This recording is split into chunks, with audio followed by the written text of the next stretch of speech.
It's time to pull up a stool and grab your spot at the bar. The stadiums are dark, the scoreboards are off, and the final whistle has long since blown. But in here, the lights stay on. Welcome to the ETB Lounge on the Empty the Bench Network. This is your official post-game nightcap, where we break down the biggest hits, pour one out for the heartbreaks, and dive into the stories that linger long after the clock hits zero. Whether you're here for sharp analysis or one last round of sports talk with the best fans in the game, you've come to the right place. The games are over, and the conversation is just getting started.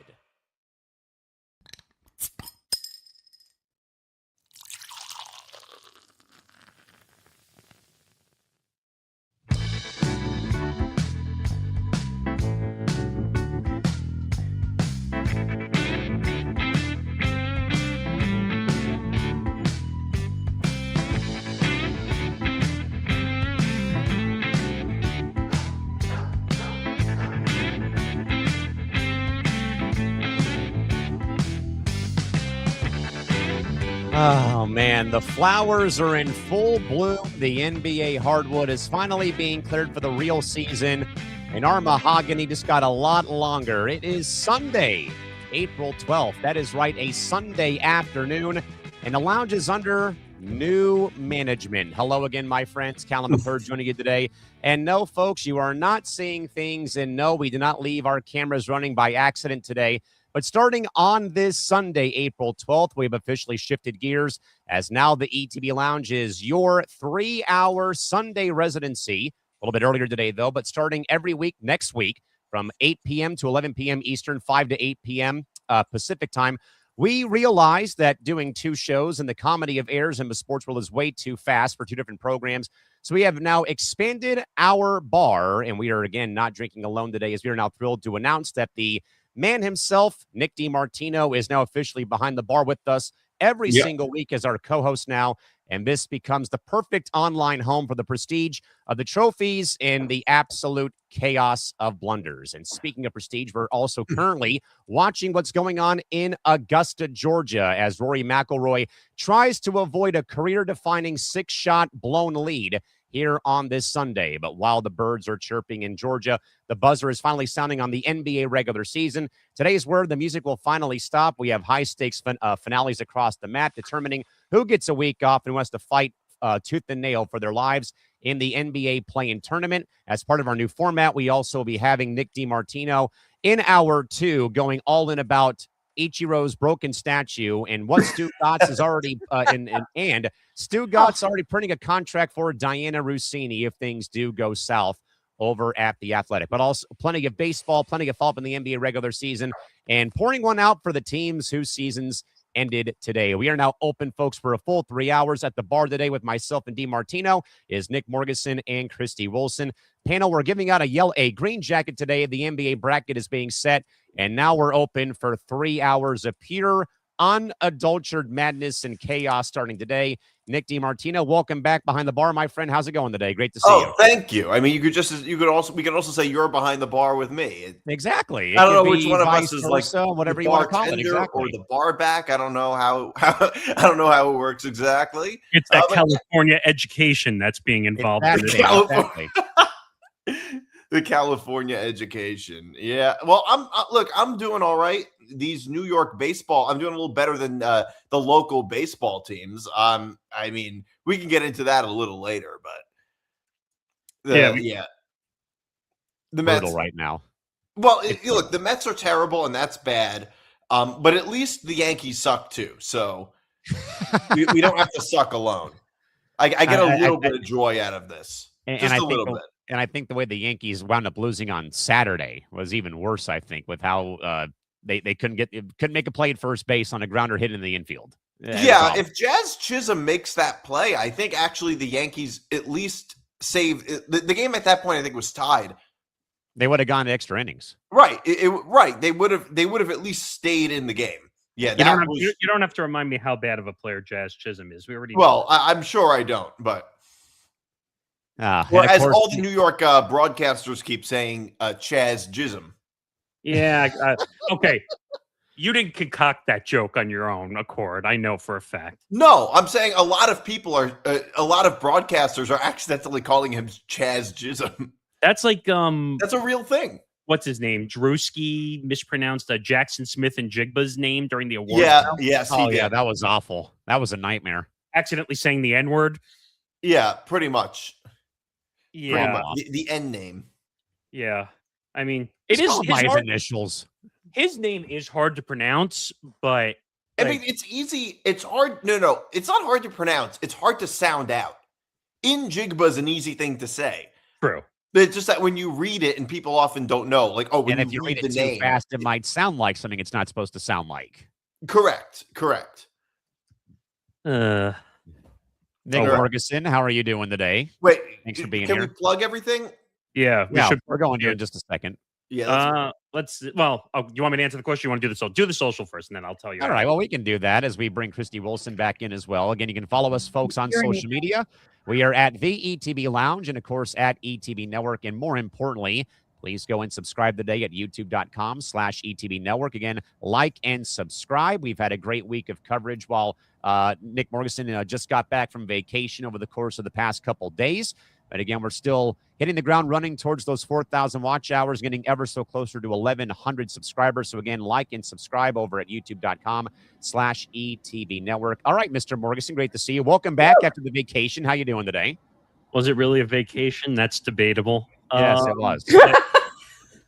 No, I was in Disney, the greatest place on earth, or the greatest money sucker on earth, whatever you want to refer to it. I walked about 60,000 steps in 4 days. So I feel like I ran the marathon, even though I didn't. My sister-in-law was a bitch, but that's a different issue. She's not watching. No, I don't like her anyway. But I went on a lot of different rides with my niece and nephew who are 7 and 5. So they're the perfect Disney age right now. Like they're in their Disney prime, unlike us who are like in their 30s. You know, but there is a trend now of Disney adults. Yes, there is. I'm one of them. Hello. I sure hope not. I always look at Disney adults. I'm like, what? Why? Well, I'm not entitled like a lot of them act.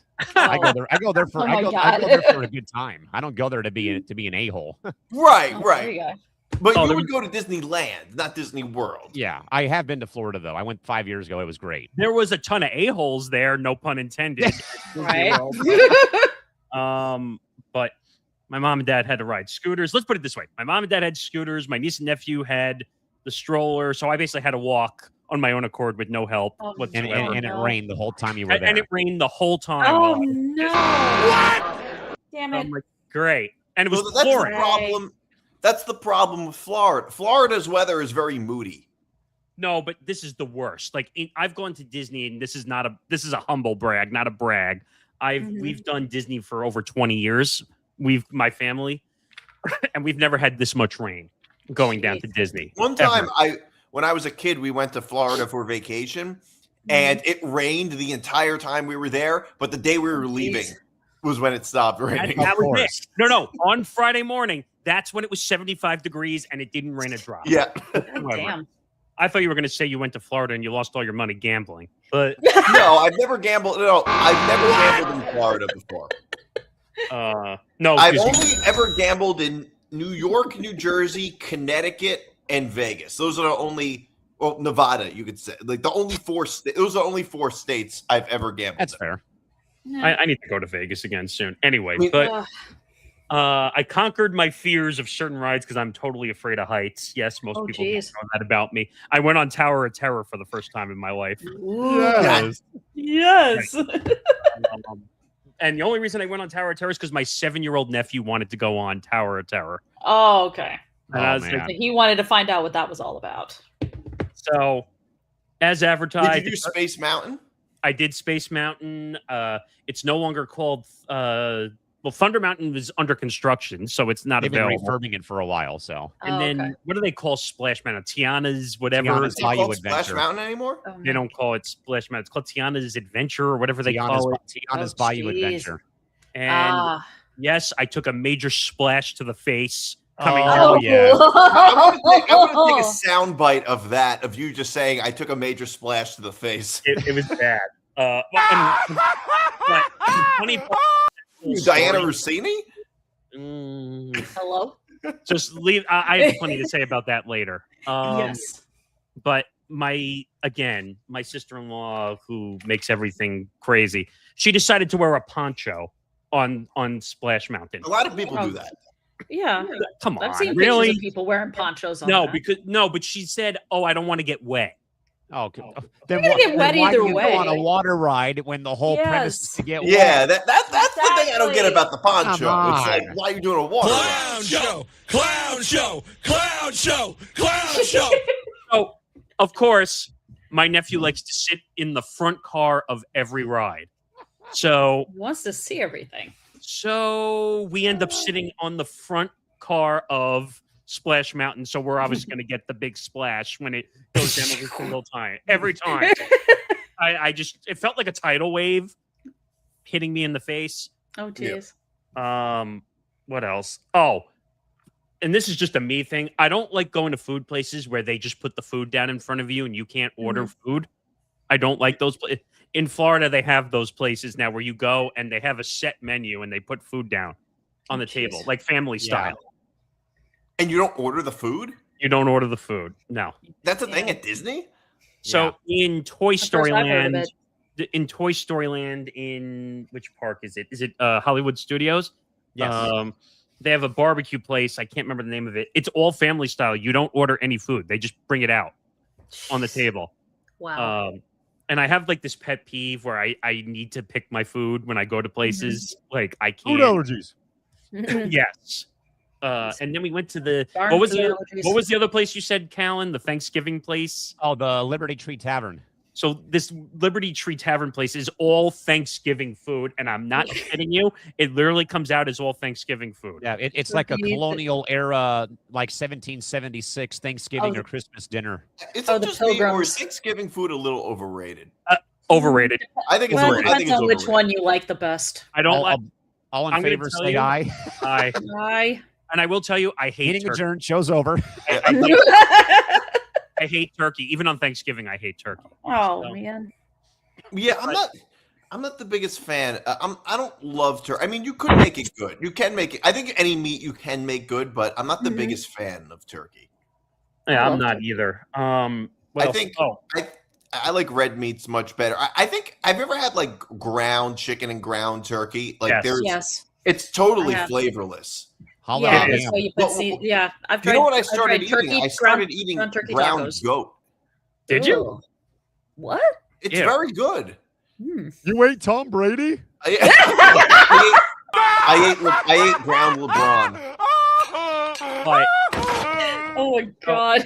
long story short, I didn't eat most of the food this trip because I just didn't. I don't like when they put food down in front of you and you can't pick. Right. Where did we go? Oh, I also went on Guardians of the Galaxy. I went on that, Cosmic Rewind. and Oh I'm my like, God. again, I'm going on this ride because my 7-year-old nephew is a daredevil and will ride anything. Jeez. But what they don't tell you is when you're looking down in the ride that it looks like you're falling off the track every single time. The way it looks when you're on the inside, This should Of come course. with a warning. that was scary. But again, Tower of Terror, I actually liked it, believe it or not, even though I'm afraid of heights. But I had a good time. It rained too much, but Did you go on? What was the one at the animal? Mount Exhibition Everest at the Oh, Animal? no, they didn't go to Kingdom? we Animal didn't go to Kingdom, he Animal said. Kingdom. Oh, you didn't go to Animal Kingdom because they. I did go on it when I was there. It was awesome. Well, at the very end of the ride, they have like the tracks end. Yeah. Yeah, and then you go backwards. Yes. Ooh. What I That will sounds tell you like though, fun. which kind of disappointed me on some of the rides, they cut down a bunch of time on some of the rides.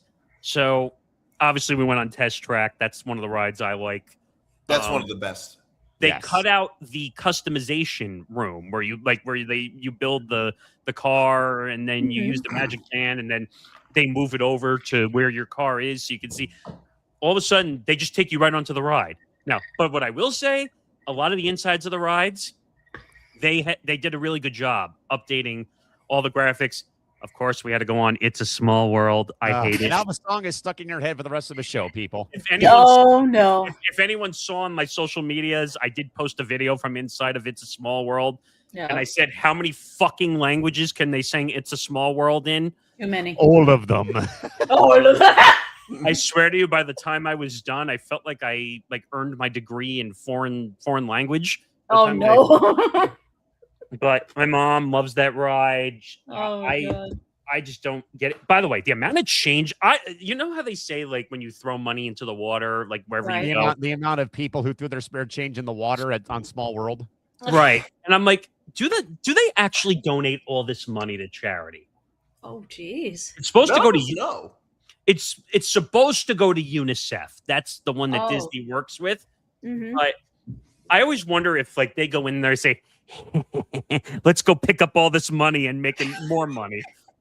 I'm like, Probably. Well, who do they? Who knows?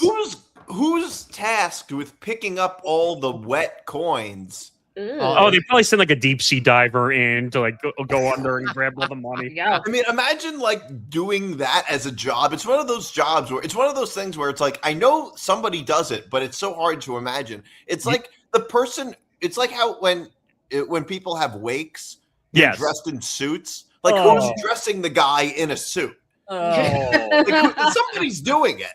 Yeah, somebody is. I felt so bad not to bring this up, but like when my grandmother passed away at the end of last year, and the people who have to come when it first happens, that Mhm. job when Oh, they have to do the takeout part, that is I feel bad for those people. Like that.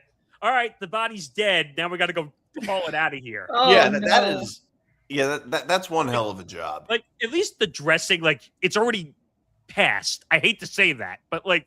No, but like you're moving around the dead body, putting a suit on. Like, what? How do you? Yeah. You know what a pain in the ass it is to put a suit on when you're alive, let alone on a dead person. No, I get Oh, that. When you're first walking into the scenario and saying I have to haul the body That's out, true. that's awkward. And I remember when and Callan knows because like I ran out of here that night Oh. Yeah. to go do that, and the person walks in, and first of all, these people are motionless, like Mhm. not motionless, emotionless. Emotion. Well, Oh, the dead person's emotionless. motionless, but No, true. Fair. I can't, Wow. I Got can't it. argue. Oh. I was like, well, Can't yeah, argue with that, though, obviously. sadly. Right. It'd be weird if they weren't.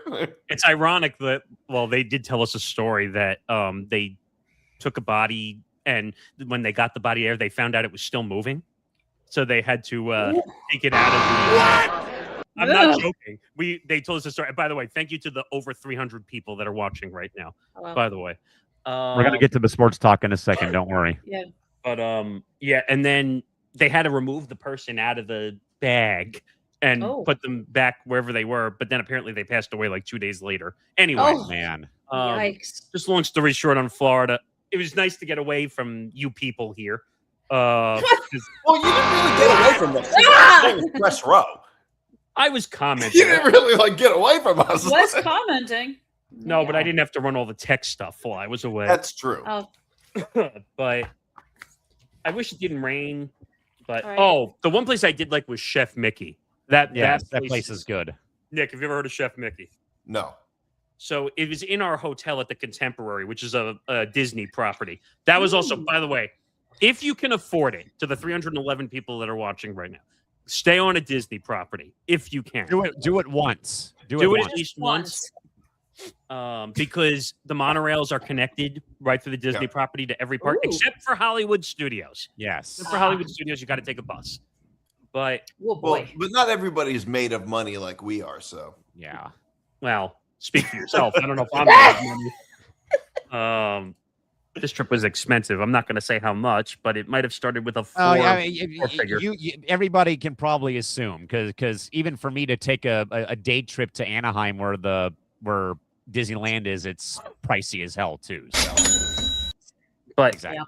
no, but it was a good time. It was nice getting away. My niece and nephew had a really good time on all the rides. What else? Oh, they got to eat the Disney ice creams or whatever they call that. What do they call that, Callan? The Dole Whip. No, I had Dole Whip. That Oh. Nick, have you ever had Dole Whip?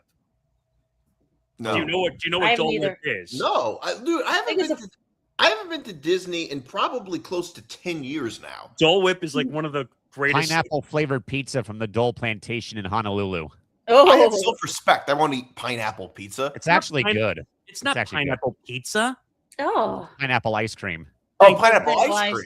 Pineapple Oh. ice cream. It's like a frozen like pineapple ice cream ices. Like, Do they still have the ESPN zone there? Yes, No, I they saw all- the, I they saw all- the sign. They all closed. Well, they're closed, but we passed the sign.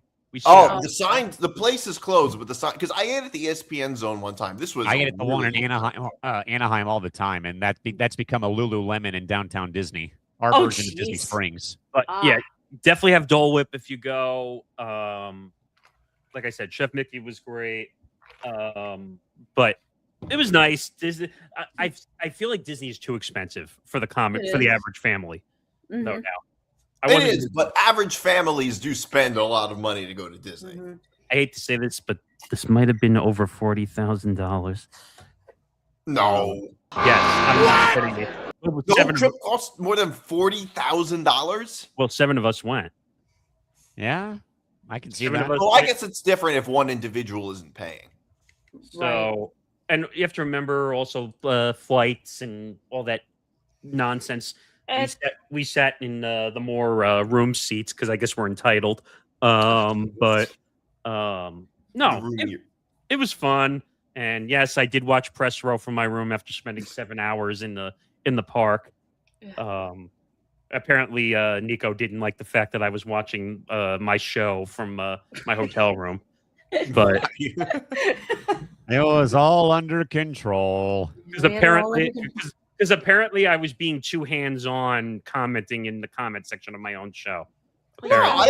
I mean, personally, it was good for us that we got comments. I thought Other that was than us just giving our thoughts on everything. All right. It's always good when we get comments. But I don't know. It was fun. We can get to the sports and definitely go to Disney if you can. Yes, I'd like to get back to Anaheim very soon. With that, folks, as a reminder again, you are watching the revamped ETB Lounge. As a reminder, we are now a full 3-hour show. Due to just some scheduling for today, at least, we're on a bit earlier than our usual start time, but our new start time will be next Sunday, 8 to 11 Eastern, 5 to 8 Pacific. So literally a happy hour program on the West Coast out here. Is it really happy hour on a Sunday? Yeah. I mean, I think all of Sunday's happy hour.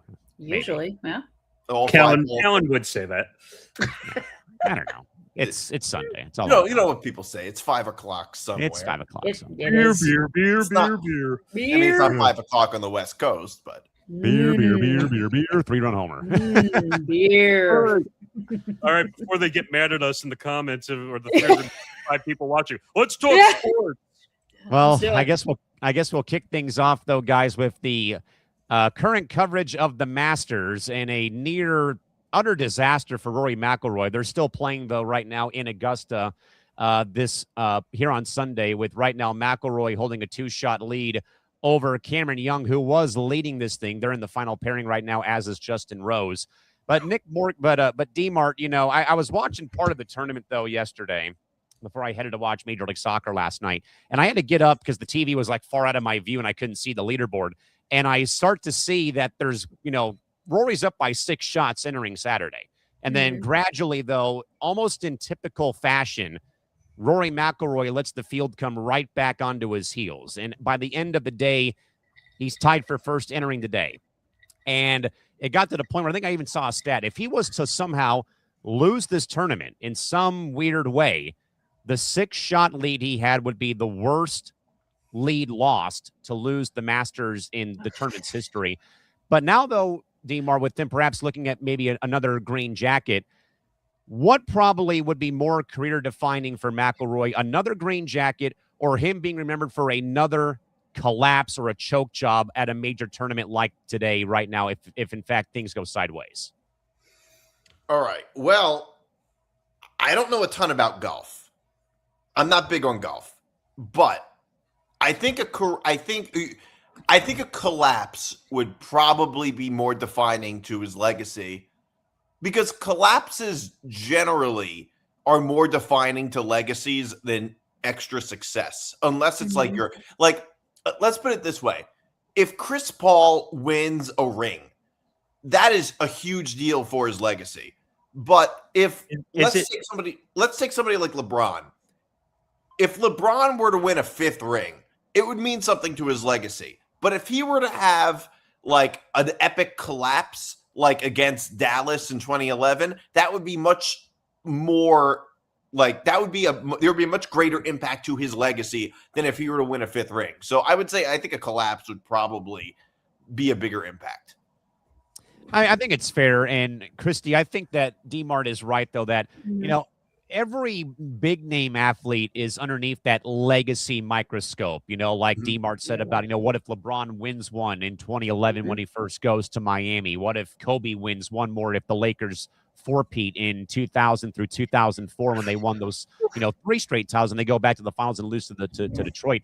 That legacy is such a big thing. And I also, Christy, think, though, because of what both DiMart and Morganson and I have talked about on press row involving the Tiger Woods cloud looming over the Masters because of another rollover crash. Him now apparently, per reports, is in Switzerland for his rehab right now when it comes to that now we have to look for that new face of golf. I think Nick D and I talked about that on Wednesday. Like, who's the new poster boy for the PGA Tour? Is it Scheffler? Is it Rory? Is it Justin Rose? Is it this? Is it that? And and I'm sitting at the Peach Joint I was at yesterday, watching Rory implode and watching today while I was watching the Padre game today. Like, this guy just cannot figure it out come day 3, come day 4. And again, if he blows this somehow and he loses, the 6-shot lead is the most or biggest, deficit overcome by somebody to win the Masters. But then you also have that looming perspective. If he goes back to back and wins both of them, we're talking about a whole different, legacy debate, though, involving Rory McIlroy, though, where if you go the other way, though, you're talking about a guy who never could win the big one, let alone finish off the job. So, Christy, what would be more defining, though, for Rory McIlroy's legacy, though? Back-to-back Masters champion, or yet again, Rory shooting himself in the foot and blowing a massive lead, though, day 3, day 4 of a tournament like the Masters? It would probably be shooting himself in the foot because he's one of those golfers, no matter how talented he is, for some reason on a huge stage, he just collapses. For some reason, I don't get it with him. I really don't. And I wonder, Morganson, how much of it is a mental thing, because I think, though, when especially like an individual sport, I think you might agree with me a bit, though, golf and tennis are probably the 2 toughest sports to play in a way because you're by yourself. You've got a caddy, you've got a coach sitting 15 rows up in the stands for tennis, and it's just you and the opposition, or you and the whole leaderboard in golf, or you versus the whole bracket when it comes down to tennis.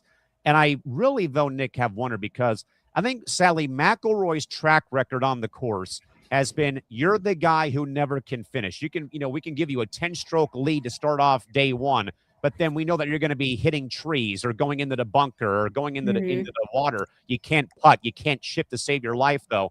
But now you have that perspective right now, or maybe that, fork in the road, though, for the legacy debate, I'd say, though, Nick. If he wins today, though, after, again, the very bad round 3, bad round 4, we're talking about, hey, back-to-back Masters champion, no one can touch him, versus now he's the guy who blew a 6-shot lead. It's a record for Augusta National when it's come to the Masters. So, Morganson, what would be more of a career-defining legacy moment here for McIlroy? Back-to-back green jackets, or another implosion in typical fashion for McIlroy? Well, I think the career accolade was him winning the Grand Slam, which was eluding him for years. He's won 5. Has he? 5 majors. Oh, but he's won. He finally won the career Grand Slam, which was eluding him for. Correct. When he won the Masters. But we already know Rory has a career of choking when it comes down to the big moments. So would that be a shocker to me? No, I think it's obviously would be more career defining if he won the Masters again for a second time, because I would say the Masters is the most prestigious major out of the 4 or 5. I think it's 5. I don't know golf as well. Yeah, I would say it's like the U.S. Open of golf. Yeah, right. But I would say the Masters is bigger than the U.S. Open when it comes to golf because of the prestige and all the rules and all the media and it's a legendary event. All the fancy schmancy BS that we have to go through that tournament. But Rory is known for choking. So if he were to choke, it wouldn't be a shocker to me because he's come close many times. He's had a lot of runner-ups because he couldn't finish. But here's the question that I have, though. Is it a little absurd that hurts him? Because it also, it's better to, get there and almost win than it is to not even get there at all. It's like losing in the finals. It depends on status. Okay, good. And I'll go back to an example you said before about LeBron James and how constantly he's being compared to Michael Jordan. First of all, LeBron James will never catch Michael Jordan. Michael Jordan will always be the number one greatest player in the NBA. I don't care how many titles LeBron wins. That's not the point. That's not the point. No, but you were talking about status. Right? No, that's not the point I was making, though. The point I was making was, is it absurd for it to hurt his legacy if he comes close a lot and doesn't win? It's better to come close and almost win than it is to not even get there. Like, for example, it's better to lose in the finals than it is to lose in the first round. Yeah, and but sometimes losing in the finals hurts athletes more than losing in the first round than some people. No, because I would say you then get a reputation for not being able to finish in the big moments if you keep getting to the end. That's better than not getting to the big moment. It's debatable because what I would say, look at James Harden. But the amount of times everyone says he's one of the greatest players in the NBA, which I would debate.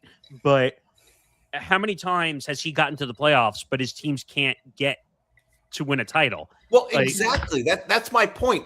About making it about it's better to make the finals and lose than it is to not even make the finals. James Harden doesn't typically get past the first round. So it's better to get to the finals and lose than it is to not get to and it's better to get to the playoffs and lose in the first round than it is to not get to the playoffs. But the thing is, Rory has such a massive reputation when it comes to golf. And forget reputation, pressure. Not a pressure. That's on Rory to win majors. And the amount of times that he's finished in the top 5, the reason he gets all shit from golf media, if that's what you want to call it, is because he has high expectations to win, and he's never finishing the job. He's leading.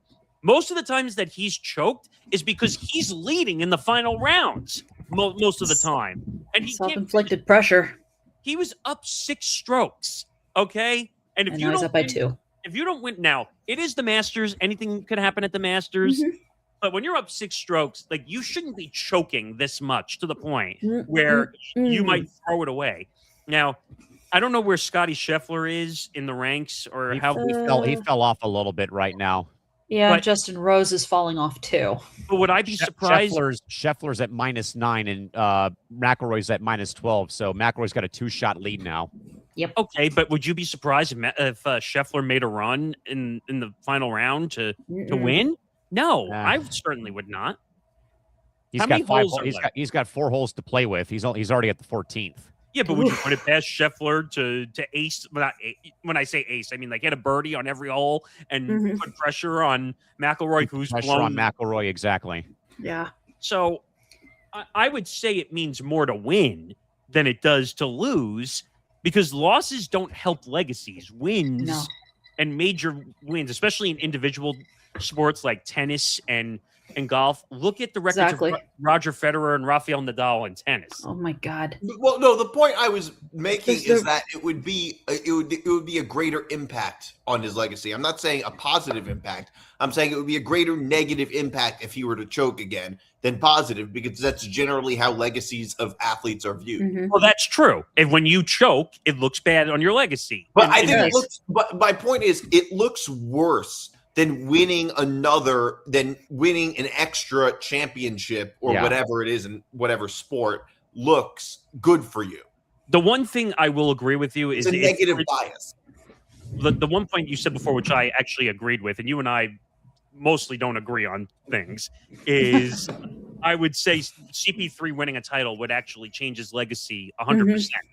If it would, right. But the point I'm making is if I'll give you an example. If Kawhi Leonard were to win a 3rd title, it wouldn't matter. I mean, it would matter a little, but it wouldn't matter as much as if he had a choke job. Like the choke job would be a greater detriment to his legacy than the third ring would be in favor of his legacy. And I was just going to say, wasn't he on that team in 20 that choked in the bubble against Dallas and Phoenix in Denver? Yes. They The one were thing up that- 3-1. If you really want to debate something, Nick, it's that we look too much at titles when it comes to people's careers. That I think In we team do that. sports, yeah. It's too much.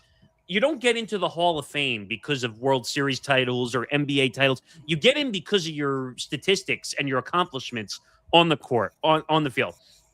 Everyone says Derek Jeter got into the Hall of Fame because he won 4 World Series. That's not why. That's not why he got in. He got 3,000 hits. That's why he got in. Bonds. Great. I mean, yeah, 4 is- Worlds are great, but his excellent stats clearly speak for themselves. I mean, if you look at somebody like Barry Bonds. I mean, forget the steroids, all that aside. Right. He would have been in anyway. He's arguably the greatest baseball player ever. You Without can make I that would say argument. that, yeah. Without the And he has steroids, no World Series rings. without steroids, he would have hit 500 home runs regardless. True. So He's a Hall of Famer. He's an all-time great even without steroids. no, I'm agreeing. I'm saying that he would have hit And 500 home MVPs, runs. absolutely. He would have had 2,000 hits. So when most people look at the Baseball Hall of Fame, 500 home runs, 2,000 hits, 300 wins, which we're never going to see in our lifetime again anyway. Never. But Well, what? well, no, I was going to say another good example would have been Ohtani. Ohtani was arguably the best player in baseball when he was on the Angels, and he was on a terrible team. Well, right. No, I'm agreeing that's why individual You stats. say the same thing about Mike Trout. Yeah, Yep. exactly. Wait, a very similar thing. Yeah. So I have the odds for the Masters winner. Oh, Right. Oh boy. Okay. Damn what is- you, Kelshi and Poly Market, go away. It's DraftKings. Oh, Okay. good. Hallelujah. okay. Yay. Kalshi is different. Kalshi is trading. Like it's a different thing. It's the stock market. Right, Oh, right. it It's is. a totally different thing. So, What are Rory, the odds? can you guess what Rory McIlroy's odds are for being the outright winner? This was before 78. the tournament or now? This is right now. Minus 78%? Well, wait. Are you talking No, about no. like a 10-1 type thing? Is Like, that like a plus minus. Oh, yeah. Minus, Right now- minus like minus 250. I'm gonna say No. Negative 300? No, Higher. I'm gonna say he's in the pluses somewhere. No. No. No. Oh boy. So then it's got to be somewhere between like minus 300 and minus 500, somewhere in there. It has to be. Yeah, it's in that range. So I don't know, maybe like minus 400s, maybe. No, a little lower. 350?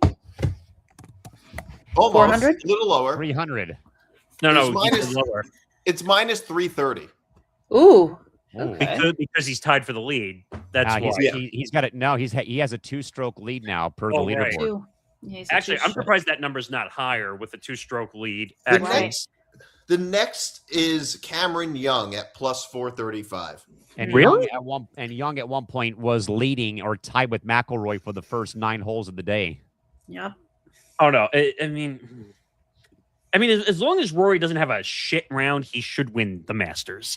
I mean, It's definitely looking like he's holding on to that 2-stroke lead. He's on 12, as is Young. We'll keep an eye on the Masters as it goes on through the end of our program here this afternoon. Yeah. Guys, we'll go from all things golf, all things baseball, about 15 games into the long haul season. Any surprises or any teams letting you guys down today? For those wondering, by the way, for the American League right now, your division leaders are Baltimore, Cleveland, and the Oaklamento Athletics, who lead the AL West. A lot in the National League, Atlanta, Pittsburgh, and, of course, the LA Dodgers all lead the top spots right now in the National League. So, Mr. DiMartino, through 15 games, who is your surprise and maybe your disappointing teams right now after the first 15 games in the baseball season? My biggest disappointment is the Mets right now. yeah, I could have told you that. I mean, look, the Yankees are right up there too. I mean, I'm Right. just a Met fan. I guess that's the only part that I really. Well, the only Yikes. thing I really That like scared me, about sorry. baseball season this year is that the Yankees are losing. That's the only thing I like. That's going. They're tied for first place in the division. Let's not. They just lost 4 in a row. Okay, and they're still tied for first in the division. They got swept by the Rays, but the Mets. It's way worse. The Mets got swept by a homeless team in their own stadium. Jeez. I mean, that's as embarrassing as it gets. Lindor has been absolutely awful. He's not just bad, like in terms of batting average. He's bad in terms of just mental errors. Like if you watch these games, the mistakes that he's making, I don't know if you saw him get thrown out stealing today. Oh, I did. He was like, he wasn't even remotely close. I've never seen that before. He's just been awful. And he's supposed to be the captain of the team. The Mets right now can't even give away tickets. Did you guys see this? I did see No. that. Well, did you see they had to move a game due to temperature, like because it was too cold? Apparently. Oh. What? You didn't see that? What? He did. What he said. Oh, did you see what? So the Mets had a free ticket giveaway that was fully subscribed within hours. Oh my God. And he said, and Steve Cohen says, guess the percentage of no-shows from the ticket offer. Then his All of next them. tweet, he says, the answer is 58%. Okay, because no Oh one my wants geez. no one gives a crap about the Mets even when they're free. No. I mean, they're not willing to go. It's like, oh, we don't care if the tickets are free. We ain't going to Citi Field. Forget it. Who wants to support Steve Cohen? Nobody. Well, it's not Not that, me. I mean, it's also worth noting, even if the tickets are free, it's not really free because you have to pay for transportation to get Yeah, I was going there. to say You gotta everything pay else. for food The when ticket you're may there. be free, but everything else you got to pay for. Yeah, Right. because you got to pay for transportation. By the You got way- to pay for your hot dog and your drink. You want to get a meter on how bad the Mets are? Just go check out Frank the Tank. He'll tell you how bad. No, it's more like this.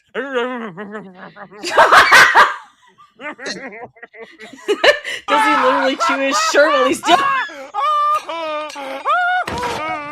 And by the way, fuck you, Frank the Tank. he does that? I hope your Mets lose 130 games. And the Devils didn't make the Stanley Cup playoffs either. No! Good.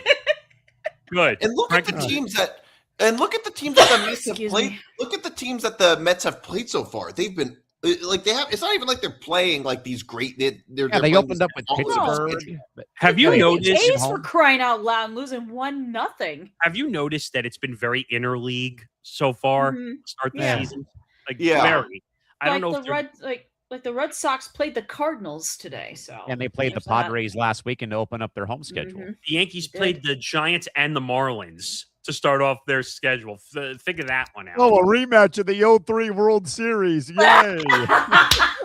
Yeah, and by the way, go fuck yourself, Netflix. I'm not watching baseball on you. And yes, Nick, I couldn't get in- I did protest, even though I have Netflix. I refused to watch. You didn't watch even though you have Netflix. I didn't watch pro- either. yes, because I so wanted to see Bert Kreischer be on an MLB Bert broadcast, Kreischer. Oh God, Oh, gosh. that and bad. I needed to see Jameis Winston talk about baseball. And L. Duncan make that stupid joke about crab legs. Oh, God. I think. Do people know that Jameis Winston played baseball in college? Yeah, he I did. He did. played at Florida I State. I didn't. I just knew he played A football. lot I of didn't people. know I think people forget that. He was a He center was- fielder and a closer for them when he was at Florida State. By the way, Yeah. and I know like we've talked about this, but that wasn't even a baseball broadcast on It Netflix. was a 4-hour infomercial for Netflix. It was a 4-hour exactly. And did anyone see the giant hand that got rolled down on a skateboard for the first pitch? Oh, God. Also, Yes. like, really? And they didn't even show it. They even had a couple of WWE guys from San Francisco the actually be Usos. at the game. The The Uso Usos, brothers. because they're both from San Francisco. So there's that. I mean, we're going to see baseball in a lockout for about 2 years coming up Yeah, December pretty 1st. much. Yeah, so enjoy It's it gonna while suck. it lasts. Enjoy it while you Yeah, can. exactly. I can't wait to see what Exactly. hitting for the cycle does for a whole year. Oh Oh, no! I feel cross so that- bad for those guys. Oh my So- God. We'll cross that bridge when we get there. Hitting for the Right, lockout, exactly. you could call it. Yeah, there we go. Hitting for the I lockout. like it. Oh man. Wow. Any Maybe that's surpri- going to be a big part of the news cycle. It's like baseball's locked out, and the local baseball podcast can't. Just don't call it Recording. Santa Maria. Santa Maria. That's Another reference that no There you one's go. gonna get. Only we get that. Yeah. Sorry, Oh, I have man. to make DiMartino, any surprising teams that may have caught your eye so far through the first 15 games for the baseball season, away from the Mets being god awful? I mean, I don't know, but I'm trying. Like looking at the standings, it's like nobody really blows me away in terms of how good they've been. I mean, the Dodgers, but it's not surprising. Yeah, but Honestly, I know this seems kind of lazy, but the one team that surprises me a little bit is the A's. The fact that they have a winning record. Well, I mean, if there's any team that's surprising, it's only 8-7, but it's not. That's not. Did you think they'd have a winning record? 15 actually, games in? Irony, they're the only above 500 record in their division. Yeah, exactly. That's a little bit Crazy. surprising. Yeah. I mean, that division sucks Is so bad. I mean, including the Mariners, who apparently broke a bat before they even got to a game. Oh, we'll have more about that with DiMart in control an hour two coming up. Christy, how about you? Surprising and disappointing teams in baseball to the first 15 games. Well, one is the Red Sox at 5-9, even though they beat the Cardinals 9-3 today. But in terms of surprises, this guy stinks. thank you. Sell the team, John Henry. Hey, wait, isn't that the same ownership group that LeBron is a part of? Yes, Fenway Sports. Yeah. I don't even know what ownership is anymore because I don't No.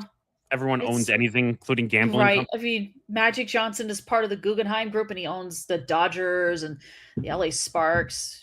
And the Commanders. And the Commanders got his hand in the cookie jar in a lot of different sports here. LAFC. I'm trying to see if anything else really stands out to me because I'm looking at the standings. But other than that, in terms of any surprising team, I mean, the Giants. If I had to pick the Braves, maybe? I don't know. The Braves are 9 after a down year. Yeah, the Braves are 9-6. I mean, the Mets being 7-9, but that doesn't really surprise me. Nope.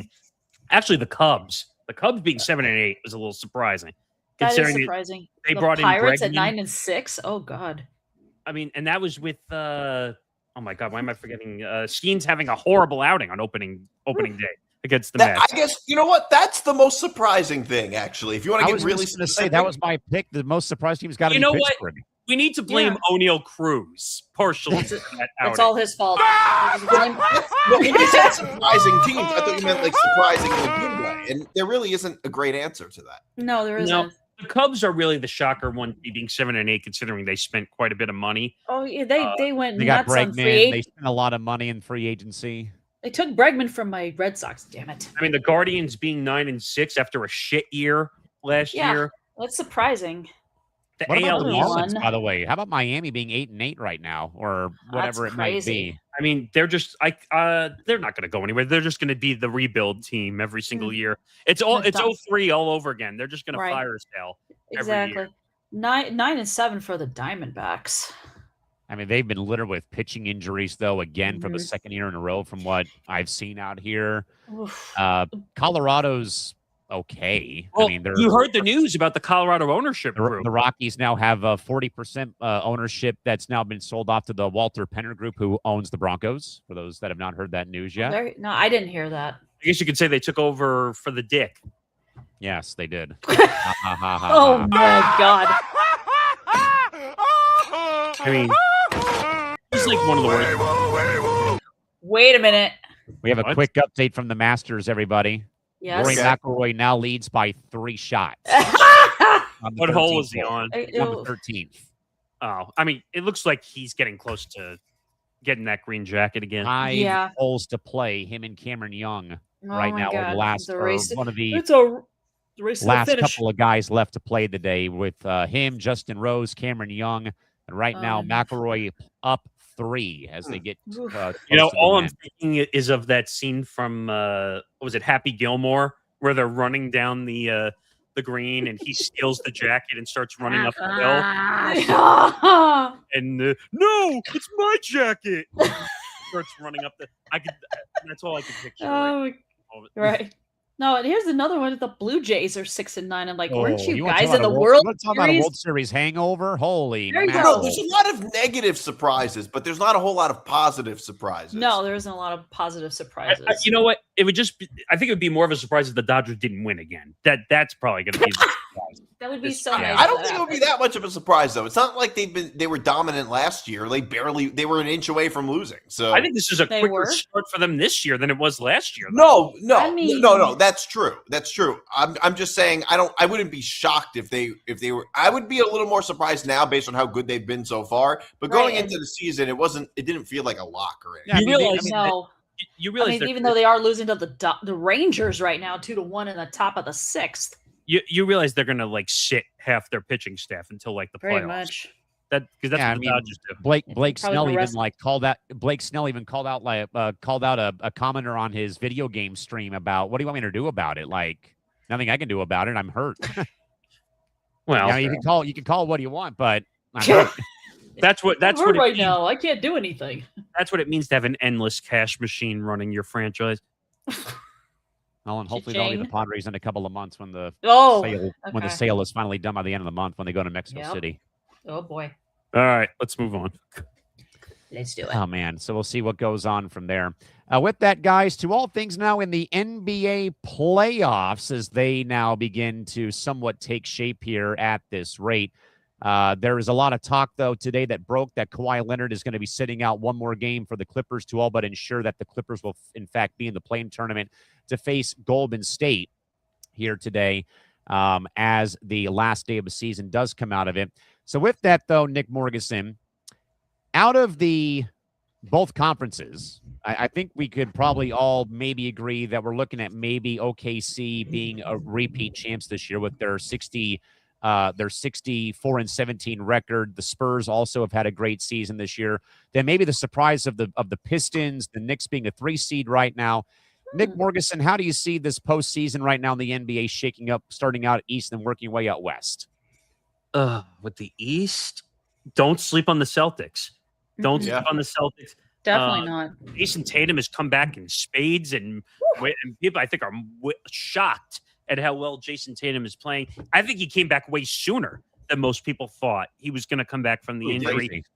But him and Jaylen Brown are just an unbelievable tandem. I mean, they basically had to kill their salary cap to keep the two of them together on max deals.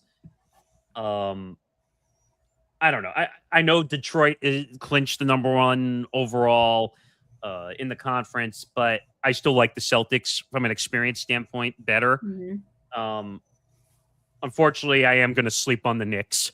I don't see them going very far. I think injuries on and off didn't help them. So I feel like the chemistry is not fully there. I think Karl Anthony Towns is going to shoot 1,000,000 threes. He's going to resort back to long range like he always does in the playoffs. Oof. Even though he's had a really good season. He's had a really good year. But I think the Celtics are better than they are, even with Tatum being out most of the season. I think the Pistons are bigger than the Knicks, and I think that's been giving the Knicks an issue all season. But once you get past the top 3 seeds, I don't love Cleveland. They're a good team, but I think they're going to have issues. Atlanta at 5, no good. Raptors, no. Magic, no. Somehow the Sixers are in the 8th seed, considering Even with Joel Embiid having appendicitis. Yeah, his appendix taken out. Oof. Just put that on the mounting scroll of injuries and missed games. Yeah. And I love how people are bitching and moaning about the awards minimums that you Right. need. You didn't play enough games, so you're not eligible. I do wish they would get rid of that, but Yes. Stupid rule. But I do think there needs to be discretion that the year Joel Embiid won the MVP, he should not have won it. No, you shouldn't have. It should have gone to Jokic. Again, he should have won. Mhm.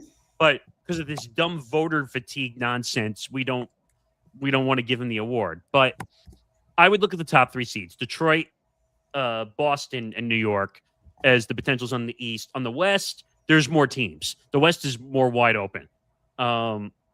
OKC is dominant, but they've had injuries all year.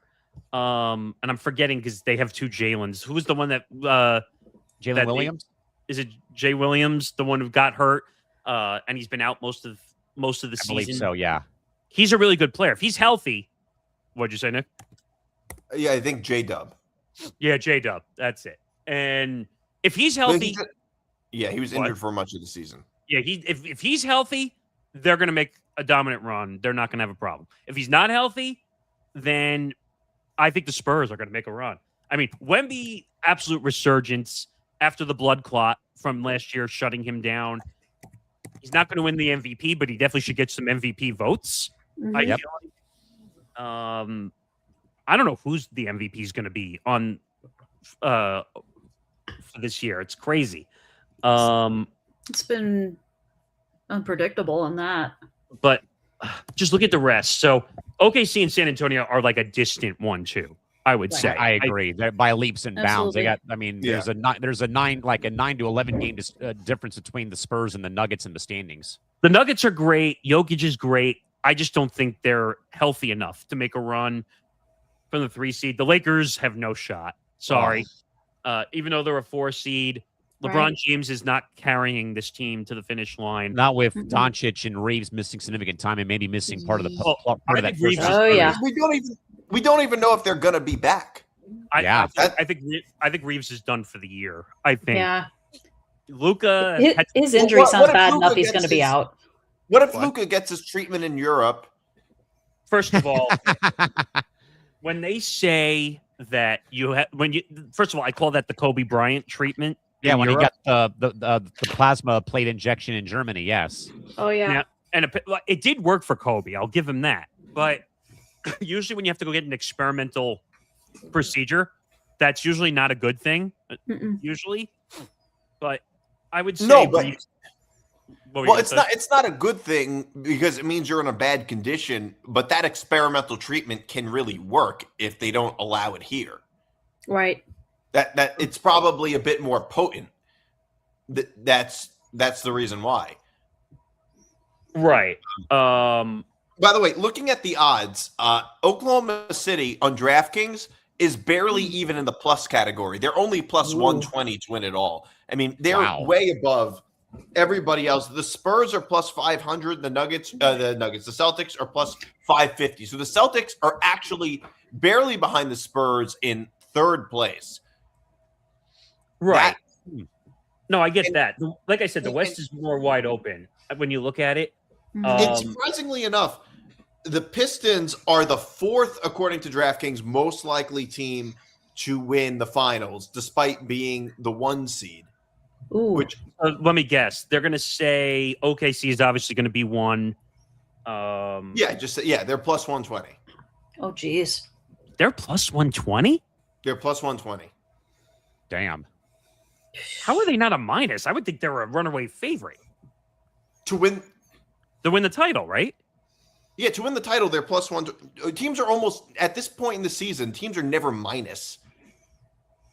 I thought. I mean, the Warriors in the 2016 season weren't even minus. that's I crazy. I think everybody's plus come this time of the year when it comes to Plus odds to 120 win the are title. very, very low odds to win. Like that's the odds telling you it's very likely that they're going to win. They're way above everybody else.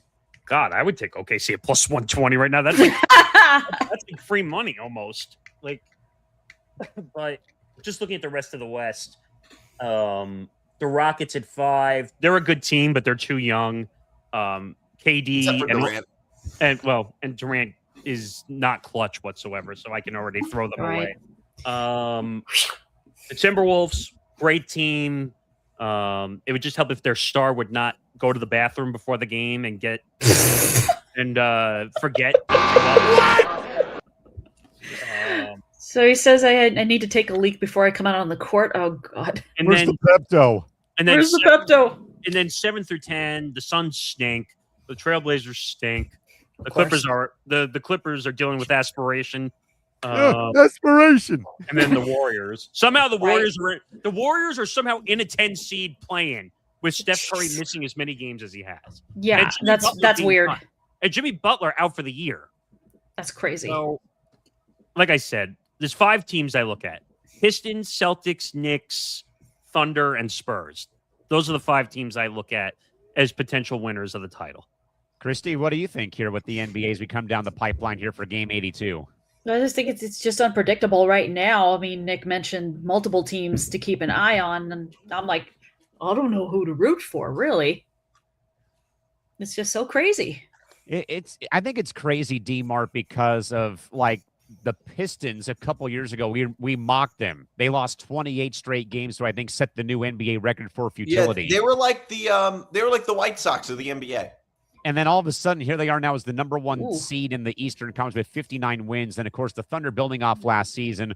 You know, I thought the Spurs were gonna take a big step forward, but not this way though, where they win 62 games on the season. You know, maybe the Lakers probably get out of the first round because they don't have to play the Wolves for like the third year in a row finally for them. But again, you can't rely on LeBron at his age to try to carry a team without Luka and without Austin Reeves. But so, DMart, who stands out in your mind though for the NBA though as we come down to the end of the season here today? Well, so one thing that stands out, and it's not a team that one thing that stands out to me is that the Pistons odds are so high to win it all. I mean, they're the number one. How team high we seed. talking? Well, they're plus 2,200, and they're behind the Cavs, the Knicks, and the Celtics. And Boy. And the way, I mean, that has a lot to do with experience. If I'm picking any team to come out of the East, I'm going to pick the Celtics again. I don't think it's going to happen. The Magic is not going to happen again this year with the Knicks beating the Celtics. I don't think that's very likely. But I think that if the Knicks were to play the Pistons, it wouldn't surprise me at all. I think the Pistons would beat them. The Pistons beat them every time they played this season. And the Pistons last season were a year younger, and which I think makes a very big difference for this type of roster. And, you know, the Knicks won in 6 games, but it was a very close 6 games. If a few things go a little different, the Pistons win that series. Now the Pistons have home court over the Knicks and are one of the best home teams in the NBA this year. Yeah. Yeah, so I really don't – like if the Knicks were to play the Pistons in a series, I would actually probably pick the Pistons to beat them. Can I just point something out? They are the best Eastern Conference home team.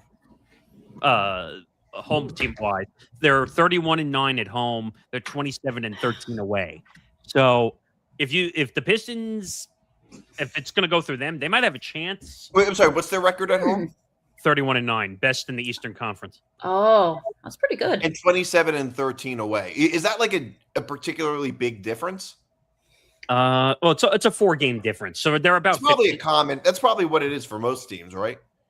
I mean, unless you have a really bad record, but I mean, just in perspective, OKC's 34-6 at home, 30-12 or 30-10 away from Paycor Center. They're the best home team, period, this year. I first of all, going into OKC in that atmosphere in the whiteout is crazy. So holy cow. But when you look at Detroit is that crowd getting into the hashtag Detroit basketball. Detroit basketball. Detroit. Woo! Like that's an incredible atmosphere at what is it? Little Caesars Arena now. Caesars Arena, pizza. God. What did they used to call that arena before it was called that? Well, I mean that's Palace the of new arena. Auburn. Oh yeah, Palace of Auburn Hills. Yeah, that's Palace of the of Malice Auburn Hills. Palace. The Malice of the Palace, exactly. Artest is going into the stands. Yeah. Well, Why they hadn't? He gets hit with a beer. What'd you say? That was in Indiana. No, it happened in Detroit. No, it happened in Detroit. Oh, okay. The team was against Indiana, but it was in Detroit. Oh, yeah. Right. That's why it's called Malice at the Palace. Yep. It's brutal. So brutal. Artest is going to go into the stands. By the way, I think that I would not sleep on the Pistons this year at all. I would not sleep on them. I just think the Pistons are a better team with Tatum back. I think. You mean the Celtics? I mean, sorry, the Celtics. Well, they're a much better team, and I think they're gonna. I think they're gonna come out of the East this year. I don't think it's gonna be the Knicks. No, and the Knicks are going to have an existential crisis. We're all collectively going to have a conversation about the coaching. Of inevitably. Course. Well, who wanted Mike Brown as the Knicks coach? No one. Nobody. Well, that was the issue with firing Thibodeau. We went from celebrating in the streets and then 2 weeks later firing the head coach. Well, I'll tell you, Nick, like I wasn't the biggest Thibodeau fan, but I even agreed that the Knicks made a fatal error. They did. Letting Thibodeau go. Right. I thought they made a fatal mistake by firing him. And I don't like Thibodeau because he only plays 8 players. But at the same time, the Knicks didn't have a very deep roster. Yeah, but your roster's going to die if you only play 8 guys. No, I agree completely, but a lot of that's also on the GM. a lot of that was on Leon Rose for not having enough players. Or what's that other guy they have also? What's his name? Jose Alvarado? No. In the front office. West or whatever they call him. I forgot his name.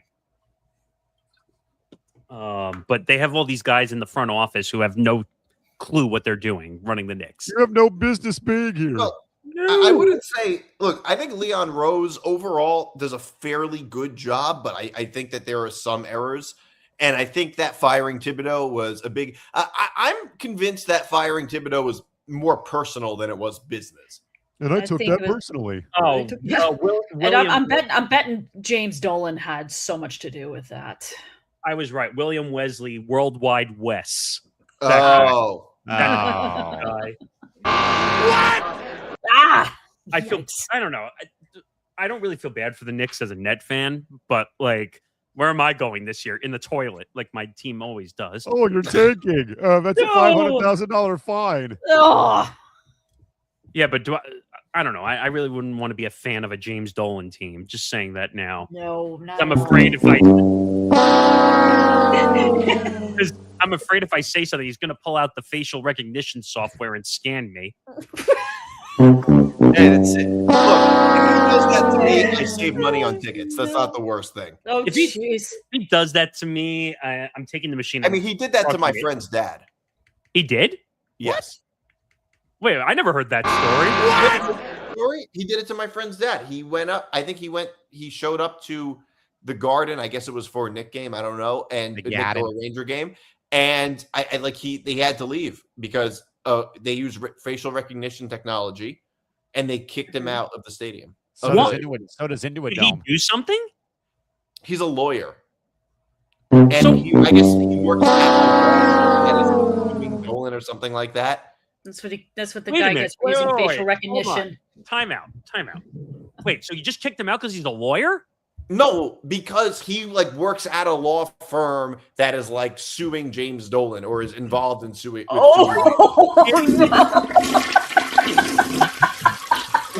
not exactly sure the whole story, but I know fans for the Garden because James Dolan used facial recognition technology.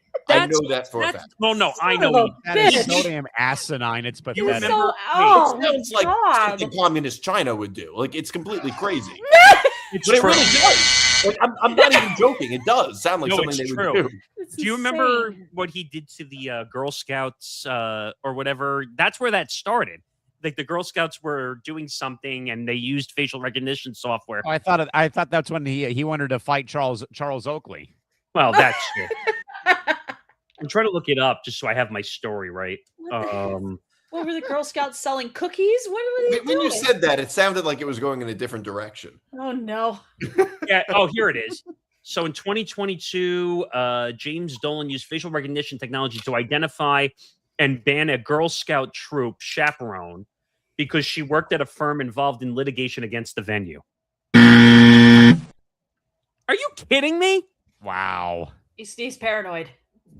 You know that's not right. That is wrong on every level. It's completely Orwellian. It is Orwellian. I've read the book before too. Yeah. 1984. Yeah. I didn't even read the book, and I know it's Orwellian. So. Oh yeah. Same here. I didn't read it before, and I know this is Orwellian. Wait, Girl Scout troop chaperone. Wait, so does that mean the kids were not allowed to go to the game? Yeah. I'm a dumbass.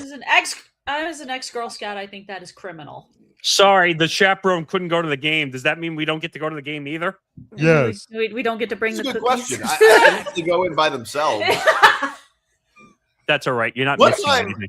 time I tried sneaking Chinese food into the Garden. That didn't work. What happened? Well, I tried putting it in my pants. And Did you smell like Chinese food the rest of the night? well, the thing is, I used to what was sneak it, Mongolian Chinese beef food. or something? I used to sneak Sarku into the movie Oh, theaters. Sarku. Really? Are you the same All guy the who time. considered to a movie theater? What did you say? I said, are you the same guy who sneaks food into a movie theater? Yeah, exactly. That's well, I don't do it anymore. I don't have time. I got my own order from Who Panda goes to a Express into the movie movie theater theater. anymore? I don't have the time or the money to go to movies, but Mm-hmm. Who I goes used to to always sneak it in. Oh. Well, everyone used to sneak candy and drinks because they didn't want to pay the absorbent, ridiculous fees of buying who wants to concessions. pay? Who wants to pay $5 to $7 for a soft First of all, drink and fun fact about the movie theater. Did you know that they make no money off the movies?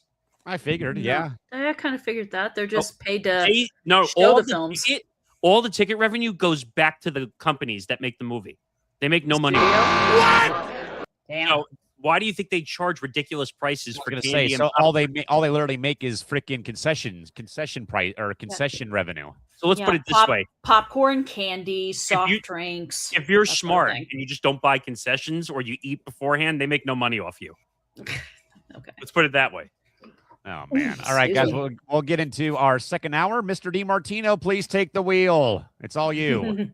Yeah. All right. So we're about 10 minutes late in the second hour. That's all right.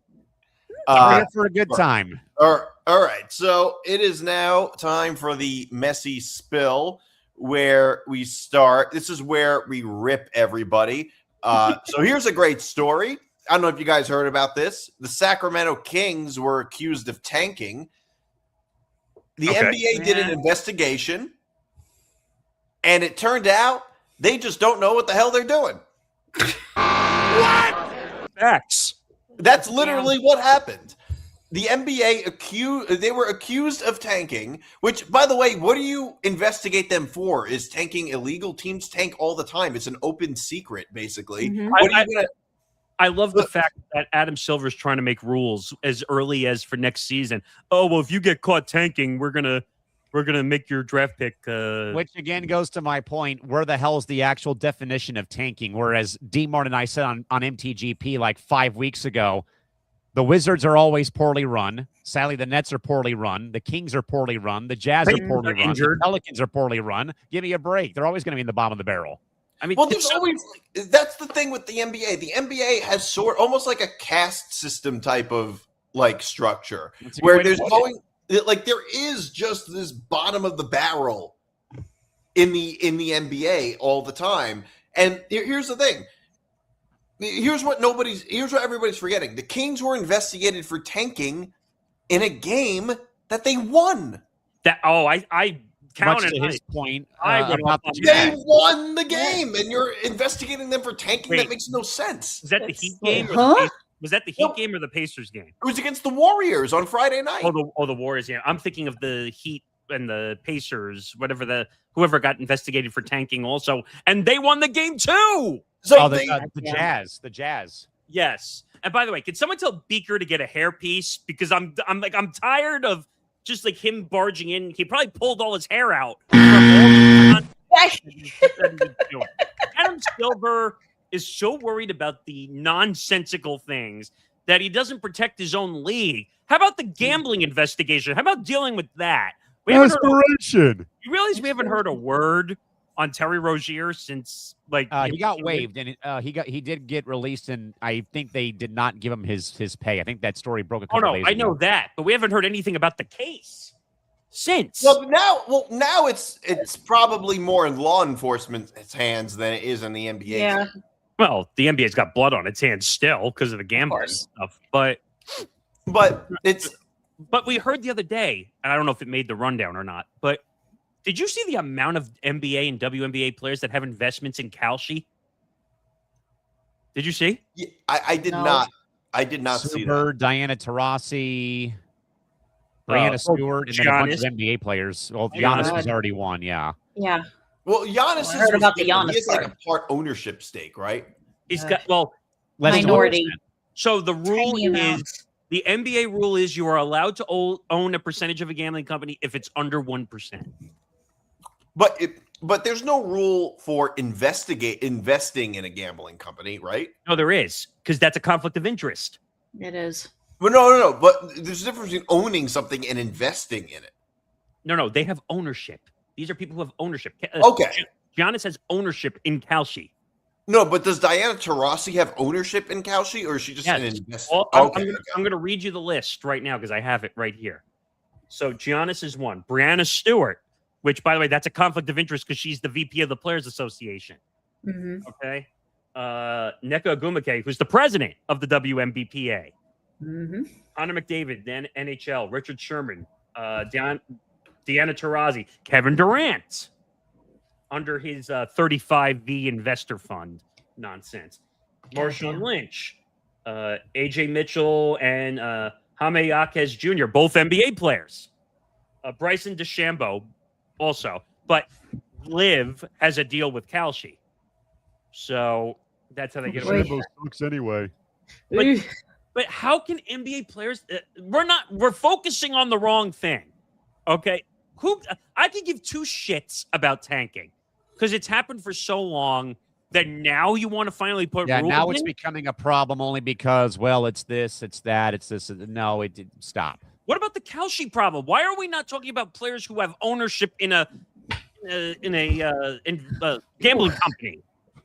Sorry, it's not gambling. It's just a business investment. Well, it's like Novik. Don't even get Well, I am so happy Novik doesn't sponsor us anymore, so I don't have to pretend to like him. Oh wait, because now I can say go fuck yourself, Novik. Yes, exactly.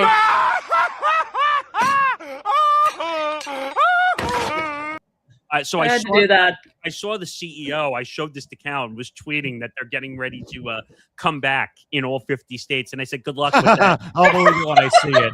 Well, Exactly. When you told them that we weren't gonna they weren't gonna sponsor us anymore. I don't know if they paid us directly, but they did. They did. Okay, that they weren't. They also tried to clap back at us with a yawning emoji too. Right, that's what I was gonna say. That guy was an idiot. I mean, sounds like a real douchebag. When they said, "Oh, we're coming back to New York and LA," I said, "Good luck getting past the legal system." And I said, Exactly. And they said, "Don't worry, we're already coming back." I said, "Good luck with that." I was like, "Good luck trying to do that here in Montana. You ain't gonna have any luck with that." Is gambling legal in Montana? Not sports gambling. No. Well, no. From what Will told Sports me, betting. Will told me that there's like one specific place. There is. And I don't remember what it's called, but you have to go do it at that place. I think there's no mobile casino. Oh, gee, I wonder who created that law. Who sponsored that law? Not me. It wasn't me. I could have told the gambling laws in America are so corrupt. They are. What were they calling Kalshi and Poly Market again to get around not calling prediction them markets? Prediction markets. I used to. So when I first saw Novik, this is a quick behind the scenes of when I had to deal with Novik when we first were figuring it out. They said, "Oh well, we're not a gambling company, so we're legal in all 50 states, and our odds are better than DraftKings." Oh, it's too good to be true. And I will tell you, Nick, like my feelers alerts went up right away when they told me that the odds were better. Bullshit alert. But then I showed it to Nick because he knows the odds better Spidey than I. senses went off. The odds on Novik made no sense. They were nuts. I didn't get them at all. Like, didn't you say like the plus and the minus were the same on each side? Also, No, it would be something like if you were to pick, if there were say like a game, let's say the Jets were playing and they were say 10-point underdogs or something. Like it would be like Jets plus 10, and it would be like minus 130, and then say Patriots minus 10, it would be like the plus and the minus were on the opposite sides. Sometimes. Right, it was like wildly different. Like one side would be like say plus 130, the other side would be like minus 150 or something like that. Like the odds made no sense. I also got, and Nick and Callan laugh when I tell this story all the time. I got in trouble for using the word bet, trying to explain like what we were doing. What? It's objectively a bet. That's what it was. Because Callan and I were, when we were doing the playback streams, which by the way, playback is coming back. I don't know if we're doing it. I'm just saying. What? That's yet to be decided. ESPN brought them back anyway. But when we were we put together our own parlays thing, and they heard me on a playback stream call it a bet, and they said, "Sir, it's not a bet, it's a play." He already got he got like a college educated written essay in his email about, you cannot use the word bet on your screen. Let's explain to you why. But you are betting real money. That's the thing. Well, no. technically, by technicality, you're turning money into, what did they call them? Novik coins, Novik all that coins. crap. I think. Okay, but you only get Novik coins by putting money in. Correct. I agree with I you. mean, that's like saying that you're not betting money if you play at poker at a casino because the chips isn't currency. I agree with No, you, like, what? 1,000%. And this is the argument I had with them, saying it's a bet. You're making a bet on a team to win or to lose or whatever. If Novik coins cost money, It's a then bet. that's a bet. It's a bet. It is. And they said to me, you can't say bet because we're regulated as a prediction market, and that's how we are legal in all 50 states. Which and I think really makes no sense. They functioned more like a DraftKings or a FanDuel they did. than they did a prediction market. No shit. Of course And the they prediction did. markets are some of the biggest scams. Like, I don't know if you guys saw, but like Kalshi, I think it was Kalshi. Yeah, it was Kalshi, where you could bet if the Ayatollah of Iran would be out of power by March 1st. Yes. And they said that doesn't count as being out of power. What? Wait a minute. Tell them the story of what Prediction happened. market on Cardi politics. B at the Super Bowl. Tell them Right, right. I had my bet on Cardi B to perform at the Super Bowl, She was Perform. there. and perform. they gave me like, I think for me they gave me like $2 back for every 10 or something like that for everybody who had money on Cardi B. They didn't even treat it as a push; they treated it as a loss. When Correct. objectively, I mean, Cardi B technically did perform. I mean, if it's one thing if they just give you your money back or something, but that's not what they did. Well, so Callan and I on Press Row, we played the Mhm. interview of the Kalshi CEO, and I like watched it. I was shocked. on CNBC on Squawk Box. What a dumbass. And they Exactly. kept asking him about how, like, technically the performing act on the Super Bowl could give insider information to people to go make bets. And he said that, oh, yeah, we allow insider information. And I'm like, that's illegal. Yeah. Number one. Yeah. He's like, well, anyone could technically give information to anybody. So you're telling me is you can go tell them the first song you're going to play. They can go bet on it and make hundreds of millions of dollars, and you would have Right. no problem with that. Somebody could have some type of connection. I don't know. That's the problem. Anyone with these- could have been anyone with the That's the problem Captain with Fruit could have some of been these. someone of Bad Bunny's entourage. Who knows? Yeah. But the Cardi B thing, and what didn't make, she did perform. She was in the background. But She was there. the problem with what Kalshi does, the question answer stuff that they Mhm. do, Yeah. they could lean it any way they want. They could Yeah. say, "Oh, well, she was just standing there, like tapping her feet, and that's not considered No, she was performing." doing a lot of this, swaying and moving. She was there. She was She there. performed objectively. Yes. She was there to perform and there to They support didn't Stephon show- Diggs. They didn't show her for long, but she was there the whole time. What about a Didn't couple of seconds? didn't they say that mouthing the song didn't count as her Yes. performing, or just her like Yes, they bobbing did. her head in the Moving background along didn't to count? it.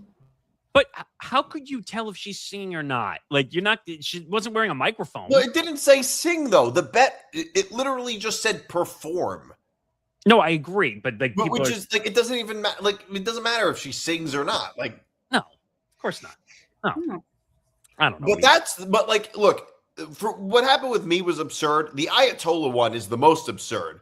How can Can't being believe out that. of power? How did you think the Ayatollah would get out of power other than being killed? That's the only way he'd be out of power. Like, what do you? Well, shit. I mean, so I'm on the Doesn't even couch. make any sense. So I'm It's on the couch insanity. right now, just because we went down this annoying path. Let's This little rabbit hole. see if they have any dumb. Oh, good. Who will win Survivor season 50? Oh, Jesus. Yeah, because that's real easy. Oh, here's a good one. Travis Scott weekly streams. Above 130 million, above 100. See, Can you bet? Can you bet on how many people are going to die at his next concert? unfortunately not. No. Or can we bet on how many times the Kardashians break up with a celebrity or an athlete? I don't even want to think about it. But I don't know. It's dumb. All right, you want to move on? Yeah, we can move on from the messy spill. This is So we got to move on to some media drama. We have a lot of clips to play. You see Stephen A. Smith and Matt Barnes are now feuding. Oh, boy. And of course, my screen froze. So here is Stephen A. Smith talking about LeBron. You got me fucked up. Nobody backing up. There's some straight BS y'all coming with. So let's talk about it. Let's dissect everything that's transpired so none of us hide it. And contrary to popular belief, no matter what the hell y'all have said, still got love for you and Steph. But what you just did, what I just saw, that was fucked up on a multitude of levels. So I'm just gonna address it one by one, okay? Couple of things. Let's talk about LeBron. Why y'all all acting, were y'all flamethrowers? You employed by the brother? Why we overreacting to every damn thing that he's LeBron? He makes news, I report on it. I'm not an influencer. It's my job. Y'all volunteering. Because Matt Barnes had a different agenda. And that agenda has very little to do with LeBron. Very little to do with sports. Matt Barnes got political. Do y'all understand how this is throwing me off? All the Smoke had me on their podcast years ago just to give me my flowers for who I am and what I've represented. I ain't changed. My history speaks for me. You disagree with me, you disagree with me. But to sit up here and to try to label me that way, got me fucked up. Yeah, so basically, this was on crack! Exactly. I said he was talking about LeBron. I meant to say he was talking about Matt Barnes, but Matt Barnes was responding to what Stephen A. Smith said about LeBron, and that was about LeBron saying he doesn't want to travel to Memphis. Which was to me just a really big non-controversy. We talked about it last week on MTGP. I thought it was a really dumb thing and didn't matter at all. So like that just I thought was completely ridiculous. Like it was all like people were like mad at him for talking about like how he'd rather travel to Nashville. And the whole thing was stupid. But here's what Matt Barnes had to say about about Stephen A. Smith, which, by the way, really weird seeing Matt Barnes in the media space. He's got all the smoke. It's a huge podcast. Yeah, I know. But I always think of him as like a dirty NBA player. Oh, I don't know about that. But well, he was in trouble a lot as an NBA player. Wait, was he the one that had the whole spat with the lefty shooting guard from the Lakers? What's his name? Derek Fisher? Derek Fisher. Didn't Derek Fisher like cheat and steal his wife or something? No, Derek Fisher was banging Matt Barnes' ex-wife. Oh, was that what it was? And wasn't Derek Fisher like the coach of the Knicks? He was the coach of the Knicks at the time, and he lied to the team about why he was missing like a practice. Yeah, that's what happened. That sounds about right. So here's what Matt Barnes said about Stephen A. Smith. You had him in front of your face, and what you asked him? Did you ask him about the homeless crisis? I'm sorry. This is Stephen A. Smith. I made a mistake. This is Stephen A. Smith talking about Matt Barnes. Okay. That's my mistake. This is Stephen A. Smith talking about Matt Barnes, and this is Matt Barnes. It was about because Matt Barnes interviewed Gavin Newsom. Yeah, I heard about and Matt Barnes was criticizing Stephen A. Smith for his politics and all of that. So here's Stephen A. Smith responding to Matt Barnes. Did you ask him about the bullet train, where billions haven't been accounted for? Did you ask him about the taxes in the state of California? Highest in the country. Any relief in sight whatsoever? No, they're trying to raise them. Did you ask him about that? The oil industry regulation. Isn't the state of California getting oil from the Bahamas? Did you ask him about that? Anything at all? Anything? How about crime? How about fraud when it came to COVID and the COVID payments? How about the 9/11 system, Matt Barnes? That hasn't worked, yet they spent hundreds of millions on it.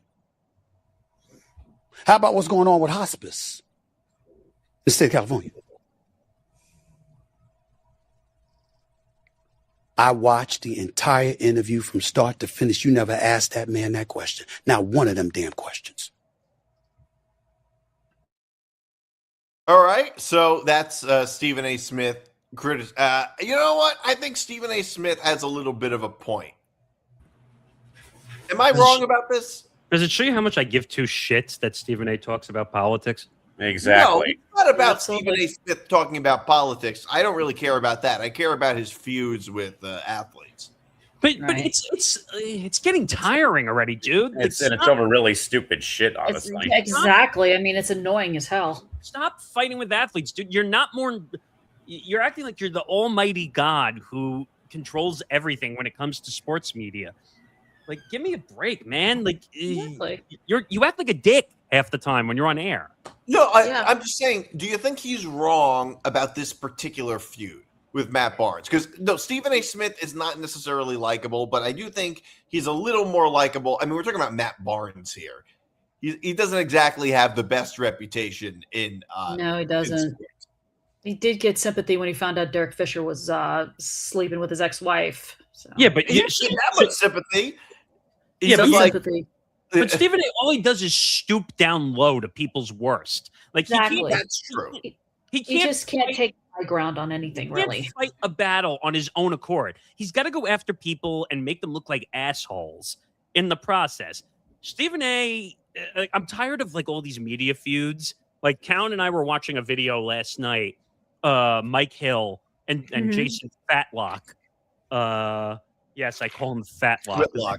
because I don't like him. I think that my thing is, I think that insult on Whitlock is very overplayed. Like how many Oh times? man, don't defend him. I'm just saying, no. how many times are we going to hear about Jason Whitlock being fat? It's like it's lost all of its luster. Like how many? Like we get it, he's fat. How many times are we going to hear about that? Yeah, but I'm just tired of him in general. Like he brings nothing. Like his numbers spike when he talks about Stephen A. Smith. That's it. Yeah, or as he calls him, Stephen A. Myth. Yeah, you know what? He Jason, doesn't. Jason, That's what he calls him. oh, Stephen wait a A. minute. Jason Whitlock is Yes. jealous of everything Stephen A. Smith has. Can we just admit that now? Look, Stephen A. Smith is a bigger star than Jason Whitlock for sure. Yeah, he wishes that he had Stephen A. Smith money too. Right? We all wish we had Stephen A. Smith money. Jason Whitlock, and I hate saying this too, he only talks to a certain demo of people. That's what he does. Okay? Stephen A. can talk to everybody. Everyone listens from young to old to all different demos of people. Jason Whitlock has no redeeming qualities when it comes to talking about the media, talking about and it's kind of creepy when he talks about women in the sports media also. Ugh. Like have you seen like the way he comments on Joy Taylor all the time? Like Well, Yeah, well, he commented on peanut butter skin. well, that was just creepy as fuck. oh boy. But like he's got an obsession with Joy Taylor, and who's the other one he's upset? Oh, Carrie Champion. Oh, yeah. God. Now Diana Rossini. Oh no. Oh, well, they all get their jobs because they sleep with the coaches and the athletes. Don't worry, we're going to talk about Diana Rossini. Yeah. But- Mhm. I don't know. But Jason only gets numbers when he talks about Stephen A. Smith. That's it. That's it. There's nothing better to talk about, really. I mean, except and how much do you he thinks the really- guy's do a you- jerk. Do you really think, though, a former player is going to ask the governor about statewide problems when No. that was even the premise Never. of the conversation? Hell no. No, but in Stephen A's defense, he was also responding to Matt Barnes criticizing Stephen A. Smith. But getting why old. does Stephen A. have to respond to everybody? He has to get the last word on everything. Who cares? I guess that's a good life lesson. Like, you don't always have to get the last word. Trust me, I can think of a few people who are not here anymore who thought they would get the last word, and the last word for them was out the door. So Bingo. don't fuck with people because you're never going to work in the industry if you keep doing that. But Stephen A. Smith is the most prevalent in the industry. Those rules don't apply to him. Yeah. And that's the problem. Because he is who he is, he can say whatever the fuck he wants, and the rules don't apply to him. He already has presidential immunity, and he's not even president. Good Lord. Jesus. Help First me of all, understand I was, that. yeah, I was about ready to say he's immune to cancel culture. First of all, anyone who says that he's definitely running for president, That's bullshit. First of all, he's not running for president. Clown show. Clown show. Clown show. He can claim all he wants that he wants to be up on the debate stage. Okay. Right. He's not giving up $40 million a year to be fucking president for $400,000 a year. Sorry, he's not. No. However, here's the thing, though. Do you think that he would end up running if he's still able to make his ESPN salary while running for president? In that case, I think he might. It would never happen, so it doesn't matter. I think it probably wouldn't. I'm just saying, if it were to happen, I think he probably would. First of all, I don't think he has any chance at actually winning. But I want him to run for president because it would actually be. That's the only way. I said this a few weeks or last week. The only way that any of us would watch is if he was actually on the debate stage. Exactly. Right. I'm watching every second of those. I think he would be great on the debate stage, but he's not going to get the votes. No, because he doesn't have the machine backing him. So what does that have to do with anything? No, I'm saying he doesn't have he's not gonna he wouldn't be able to run in either party because neither party I don't think would actually fully back him. Well, you heard he tries to claim that he's right down the middle, which is full of shit too. Ugh. Oh, I'm down the middle. I'm not represented by party. Well, actually, you don't think he kind of plays both sides? No, yes, he does. He plays both sides. He's full of it. He's full of it. You got to pick a side because anyone who pick runs one or the other. You can't have both. Anyone who runs on a no party never wins. They don't. No. If you're an independent, you don't win. Independents don't win. Go ask Ralph Nader how that worked out for decades. That didn't work out too well for him. He ran in the Green Party, and the Green Party never won shit. Nope. But that's a totally different thing. But I'm just saying he does usually play both sides. That's what he does. He says, and he's very good at it. No, he is very good at it. He makes news. Every little thing he says makes news. I mean, he manages to make news. That's the problem. But don't hate the player, hate the game. I'll stop. That's don't hate the player. I really think that though. It's just you know what? He makes headlines out of it. It's always good for him. I mean, yeah, of course he. I don't know. I don't think he believes half the shit that comes out of his mouth either. Look, I think he just says things just for clicks. Look, yeah, I mean that makes sense. Rage baiting. Go ask Skip Bayless. Go ask Skip Bayless how that worked out. He made a whole career on rage baiting. But do you think? Thank you. I think Skip Bayless believes everything he says. Skip Bayless is full of shit. That's a proven fact. That's right. If you listen to Skip Bayless's takes, I really do believe that he believes it. No, I agree with you. I think Skip Bayless believes everything he says, but he also knows that he rage baits at the same time. I mean, provoke. Look what happened with the Damar Hamlin situation. He has the most viewed tweet of all time. I hate him. 250 plus million impressions on Twitter. Okay, I'm sure the comments he got were all because how dare you? All because he said the game should not have been stopped. Well, that's not what he said. That is. It's what it was about. No. He refused to take it down. He didn't take it down. No, he didn't. I'll look it up, but that's not. But okay, that's not true. That's not what he said. He literally said the game should not have stopped. I don't remember the exact tweet. It was something along the lines of we're playing for playoff positioning and playoff seeding. Sad that a guy nearly died, but the game needs to continue to be played. Well, when I read that came across as extremely insensitive. I'm like, a person almost died here. Along with the fact about him criticizing players too, like Dak Prescott, for being open about their mental health struggles. Then that pissed me off even further. That was a totally different thing. No. Here's the exact tweet that he was getting criticized for. He said, "Not exactly sure what happened to Damar Hamlin. Players on both teams are shaken. Ambulance out on the field. CPR administered. Can't remember play being stopped for this length of time. Just a prayer." I'm looking at the wrong tweet. Just a prayer for him and his family. He did tweet that. He also said, and here's what he also tweeted. No doubt the NFL is considering postponing the rest of this game. But how? This late in the season, a game of this magnitude is crucial to the regular season outcome, which suddenly seems so irrelevant. Dumbest tweet of all time. Exactly. I mean, a human life is way more important than a football game. Of course, but here's what he also says in that tweet, which suddenly seems so irrelevant. He's acknowledging that. He's just saying from the NFL standpoint, how do you postpone or cancel the rest of this game? I mean, logistically, that's a legitimate question. And every sports talk host the next morning said the exact same thing. So, like that's all he was saying. He didn't say keep playing the rest of this game. He's saying what does the NFL do under these circumstances? And then he went on undisputed. That's a different thing. And then he went on undisputed and totally made an ass out of himself. Well, exactly. no, confronted by Shannon Sharp, that's exactly what he did. But like, here's my issue with people criticizing that tweet. It's like a lot of the people criticizing this tweet, it's like they didn't read it. Like they're saying he's saying something that he didn't actually say. It's one. Maybe it was a bad time. Maybe he could have worded it better. But I don't think wrong place for that to be said.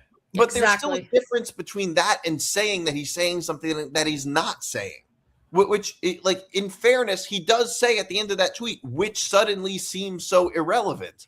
Like, I don't know. Like, I think the problem is the backhanded part at the end. Like, he says everything in the front, and then at the very end, he says it to make it like he cares. When he really but also, he also sent out, I don't know, this is from like 3 years ago, but he also sent out a string of tweets that also was talking about how he was hoping DeMar Hamlin is okay. Like there was a whole lot of other context. Trying to backtrack and like, I started the whole firestorm. He did. He posted a tweet where we started backtracking. Yeah, but he's the boy who cried wolf. Like he says a bunch of things. Yeah. I think it was honestly, I think a lot of like the backlash to Skip Bayless for that tweet was just that people don't like Skip Bayless. I really think that's fair. I think that's part of it. Bomani Jones was talking about it, and he said if I had tweeted this, it really wouldn't have been a big deal. But because Skip tweeted it.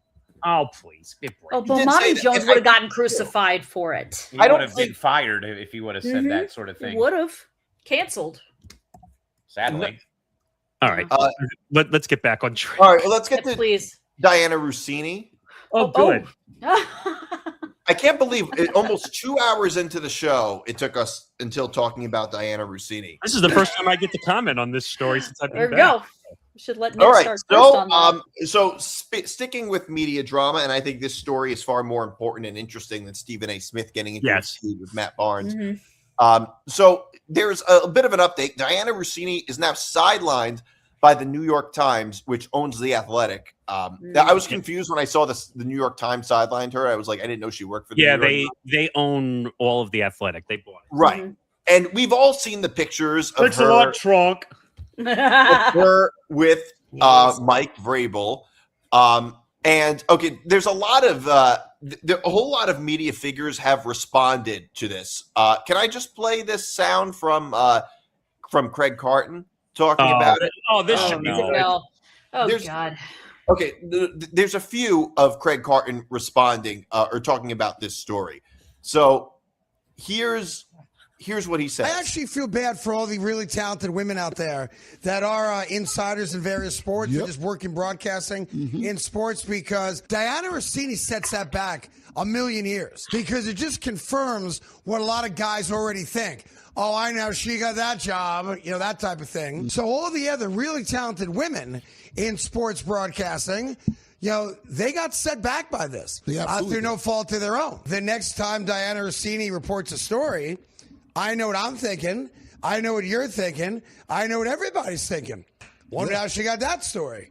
Like, she's done herself great damage. And I'd love to hear from, like the Kay Adams of the world. I'd like to hear from Hannah Storm today. Right. Yeah, I want to hear from a long time. Other really talented Andrea Kramer. Linda Cohn. I'm not a big Mina Kimes fan, but I want to hear from Mina Kimes on this. Right. My gut is that they're livid about this. Have to be. Because this story represents everything they fought against. Right? Like, I got the job on merit. I know my stuff. Okay. Well, a lot of them did, so there you go. Right. Well, look, Diana Rossini, I think, got the job on merit. Like, it's not that I don't think she doesn't have merit. She's a great NFL insider. Okay, but I think that these pictures are some of these pictures are a little bit damning. DMart, we literally sat here last Wednesday and said that we both thought that a lot of this stuff was misleading. Some of it probably was. I think some of this probably was misleading. I think them hanging out at a pool, Diana Rossini right next to Mike Vrabel, I don't think that proves anything. That doesn't prove shit. It doesn't. No. Although there was, that picture of them holding hands, what it looks like, that's a little suspicious. It is. Okay, but I don't know what the context is behind that picture. First of all, you don't know what context behind any picture is that's been taken, and apparently the person who had the pictures was bidding the pictures around until page 6 was the one who finally picked Oh, God damn it. But here's the problem I have with this whole scenario, and people attacked me on Twitter, and I really don't give a shit. Mhm. Okay? From a journalism perspective, you can't assume she was doing anything based by looking at pictures. Okay? Mm-hmm. You're going to tell me that you can tell that she cheated on her husband just by looking at pictures? No. You can't do that. It doesn't prove anything. The whole entire Twitter world has already condemned Diana Rossini, saying she's a cheater. She sleeps with the coaches. She sleeps with the players. She's a floozy. This is ridiculous. The cheating part is not the issue, really. The issue is the pictures don't tell you anything. That's the problem I have here. The point I'm making is that nobody really cares about the cheating part of it. What people really care, what actually matters from our perspective, is the journalism standpoint of it. But people are forgetting that all of the NFL was down in Arizona when this was going on at that hotel. Yeah. Okay? What was it? NFL owners meetings were going on there? The NFL owners meetings were going on at a adult-only hotel in Arizona. Even though I don't know why they kept making that point, but that's what they said. Yeah, I don't know why either. That's weird. I went on social media because I was infuriated because people were saying that we know that she's breaking journalism ethics and blah, blah. You don't know anything. Yeah, no, I agree. We don't know. We don't know the full context behind all of these pictures. I had people attacking me saying that my wife is cheating on me when I don't even have a girlfriend or anything whatsoever. Right. And that I have Mike Vrabel's dick in my mouth. For crying out loud. Okay. Okay, first of all, I'm a Jet fan. But my point is, you don't know. Well, everyone in the world of Twitter who's out there saying that she should lose her job, she should never be allowed to work again, or her ethics should be in question. Do you know whether she was actually doing what she was doing in the pictures? Do you? Because no one else does. I mean, she could have been just hanging out with Mike Vrabel because maybe they're friends and that's it. First of all the insiders hang out with the coaches. They're all at the same hotel. Mm-hmm. You're telling me that there aren't insiders or reporters that get more information out of coaches because they have more relationships with those insiders? Yeah, no, I don't disagree at all. What I find a little bit, I think that one picture of them where it looks like they're holding hands. Yeah, but the thing is, they're automatically assuming that she's cheating on her husband. Okay, that is still a little bit of a weird picture. I get it, but there's no proof. You can't assume that. Of course, there's no proof. But I think the issue that I have, I'm not accusing her of anything exactly. I'm not accusing her of having a sexual affair with Mike Vrabel. I'm not saying that. I think that that's true. I have no evidence. There really just isn't evidence to back that up other than this one picture. The question I think is more interesting that the internet's not worried about is the journalistic standpoint of it. How close are you to the people that you cover and how does that affect reporting? And I think that is an important question. If you're a reporter and you're best friends with the people that you're covering, I do think that does create a little bit of an issue in terms of journalism ethics. I do think that's a relevant question. I agree. First of all, you shouldn't have close relationships with athletes or coaches because that leads to a conflict of interest issue that could come. It's good to have now at the same time, Jeff Pearlman, who is he was talking about this on TikTok and he made a good point, which I thought was a fair point. He said, look, he said, look, if I had been pictured in a hot tub with a famous coach because I was trying to get questions out of him or something like that, nobody would think anything of it, right? But because it's Diana Rossini, it's like, is he saying because it's a woman, so it looks like a? No, I don't think he was saying that. I mean, first it sounds like to me. No, that's not what he was saying. I think it was more. I mean, which first of all, the fact that Diana Rossini is a woman is relevant like obviously it makes a difference in terms of how it's viewed. It just does, obviously, because. But the way you just said. But wait a minute. You just said because if it was him, no one would care because it's her that people make a big deal. That's because she's a woman. That's right. No. But I think that's true, though. But I think part of the reason is because the potential of a sexual affair between a head coach like Mike Vrabel and a woman reporter like Diana Rossini is substantially higher than if it's with another guy. No. I get that. But why are people automatically assuming that she's cheating? Like, you can't, first of all, anyone who works in the media business like you and I do, Nick, should know that you can't make that assumption without actually knowing the truth. No, I agree. Just as somebody who cares about the truth, I'm never going to jump to any conclusions like that. We don't know that. We don't know. And by the way, if it comes out as true, I will condemn it as soon as it's proven to be true. But right now, because people would say, oh, well, you're taking her side. No, I'm not. There's no proof that says whether she cheated or she had a sexual relationship with him or not. I mean, look, the only picture that I think is damning is the one that I mentioned of them holding hands. That looks a little weird. That's the only one. But her, like, sitting in, like, a pool next to Mike Vrabel or like, giving him a hug, like, I don't know. That doesn't really mean anything. Who gives a everyone hugs everyone. Who gives a crap? Right. I don't think that really means much. The only thing I think it means is that, like, maybe she has too close of a personal relationship with the people she's reporting That's every insider. Why don't we complain? Yeah. Why don't we complain about Adam Schefter and Ian Rappaport and all these guys who have insider relationships with everybody? Well, no, but what evidence is there that I'll push back on that for a second.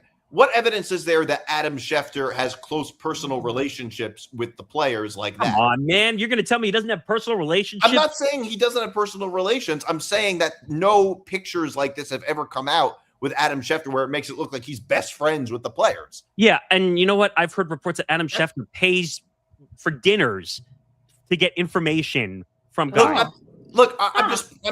I'm just pointing out that there's a difference, but here's the thing. The thing with Schefter is that there was one time when it looked like he was on Deshaun Watson's payroll. Yeah. That was an issue, I think, a little bit. But I think, look, I'm in favor of scrutinizing all of it. I'm not saying that Adam Schefter's not guilty of some things or that Diana Rossini's not guilty of some things. They might all be guilty of some things. I think all of it should come into question. But whenever pictures like this come out, here's what I'll say. It's just proof that if you're in this space, if you're in that space, you have to be so careful. I understand, but at the same time, I don't think it's fair. No, I agree completely with you on that. Like, it's completely unfair to her because these are pictures. Right. And here's the thing I will say. It looks like Callan's here. There we go. Yeah, he is. Here's the thing.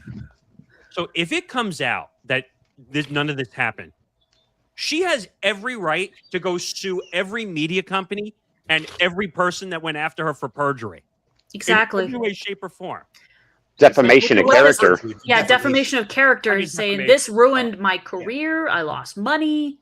Well, because you're right. Lost a way to earn a living. She has a right to sue every media company for defamation if she is proven correct. Because, again, there is no proof that she cheated or had a sexual relationship. So everyone on social media, including the ones who attacked me and said your head is in the clouds, and you can't say that she's not cheating. She's not cheating until there's actual proof. Exactly. But here's what else Craig Carton had to say.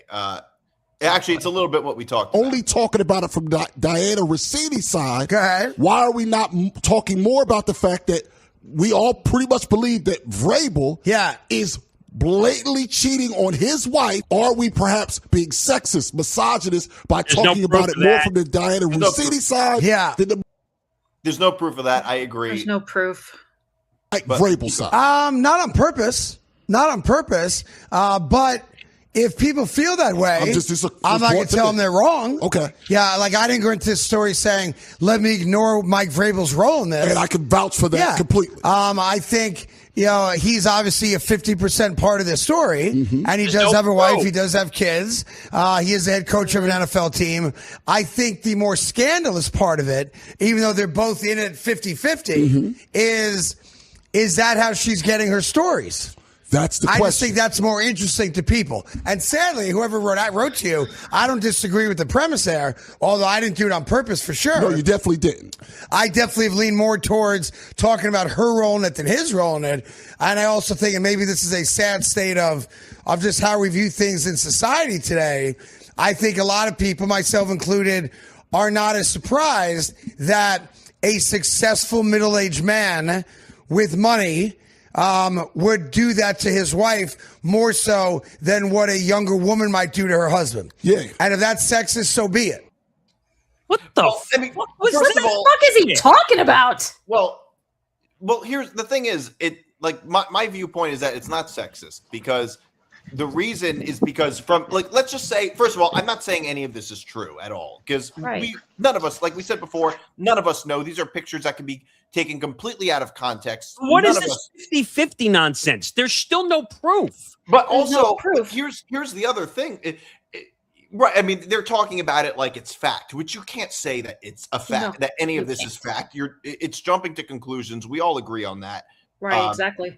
Like I don't disagree with that at all. I think it's completely ridiculous. I don't think it's sexist at all. Too many people are reaching for straws here. They are. By the way. Uh-oh, here we go. Back-to-back green jackets for Rory McIlroy. He just won the Masters. Woo! All right, so yeah. Oh, the whole first segment is now moot. Yeah. Oh, who cares? It is. I was going to mention Mike Vrabel's not even going to be participating in the draft in the Patriots pre-draft press conference. Yeah, but because of this, the story is happening. He was already scheduled, reportedly, not to show up for media availability. Well, here's the thing, though. I think that from an ethical standpoint, it's a lot worse from an ethical standpoint, I think it's a lot worse for Diana Rossini than it is for Mike Vrabel. In an unfortunate way. It is, because I feel like the way I see it is like, if she's the report, like she's on I would say a higher pedestal than say somebody than Mike Vrabel. That's the reason why. It's because she's the reporter. That's I think would always be the case. But the whole sexualization that people are making claims of is ridiculous because again, there's no proof. So how do you? So everyone's going on social media and saying she slept with Mike Vrabel and she did this and did that, and you're seeing all the jokes come out now that Look, I'm all for jokes, but like some of this stuff is just jumping to conclusions. And that's the problem. And that's why I was saying to people, like, until you have actual proof. Now, people are pointing out that she's gone on radio shows. And Nick, have you seen this on Twitter? Some of the weird clips that have come out? Yeah, I mean, they were pretty funny. Like she said, I mean, we didn't have enough time to put this together, but she did say on Ryan Russillo's show. Yeah, I saw that. She said to Ryan Russillo that, like, put on a dating app that you're reminded of. What was it exactly? You remind me of Mike Vrabel. Right. I was like, Okay, I think she was kidding, though. Obviously, she was kidding. But people are taking all that out of context and saying, "Oh, look, see, she's cheating with Mike Vrabel." They're digging in to find something incriminating to pin it against her. Reaching for straws. You have no. They are proof. reaching for straws. It's stupid. I just find it funny. Like people say, "Oh, well, there's the evidence. There's the evidence that she's cheating." That you said it. And now, like, she's sidelined, which I think was probably the right thing to do because they have to get away from the shitstorm that was caused. Distance themselves. But people is she going to get fired by the Athletic? I think if it turns out that nothing's going on, then no. I don't think she's going to get fired. I don't think the Athletic wants to fire her. If she did nothing, she's going to come back and then she's going to sue everybody for defamation. Yeah, I think she probably can. If You're that high water. Depending on context, yeah, that could definitely happen. Every entertainment platform has put out that she cheated. Essentially, that's what they. Yeah, you can't state that matter. People, Entertainment Week, Entertainment Tonight. You can't do that. But what you can do is, first of all, it's very hard to win defamation suits, especially as a public figure like she is. It's very hard to do. Yeah. Right. But these are damning evidence here. You can't say as a matter of factly that she is cheating on her husband or she which again I think goes to what we said though, DiMart, on Wednesday, that the reports that we initially got for PR was this whole thing was photos were at this NFL event, and I think they called it I think I heard you guys say it's adult only. I think it's one of the few places where you can, go and, no one under 18 is allowed to be at this resort, obviously, as it goes or as it stands. But I think people are mischaracterizing that fact. Well, to finish off my point, though, is that what we all were led to believe was this was Mike and Diana and a bunch of friends hanging out at the pool. Like, what's so wrong about that? All because that there's cropped images of them holding hands or giving each other a hug. Come on now. Yeah, because sitting next to each other in a pool, I really just don't think that means anything other than being friendly. That doesn't mean anything. There's another clip going around also from, I don't know, Nick, if you saw, from Pardon My Take, that was going around where she revealed that her husband withheld sex from her because she tweets negatively about the Eagles. And then she jokingly says, Kevin, my husband has lost attraction to me. That's funny. People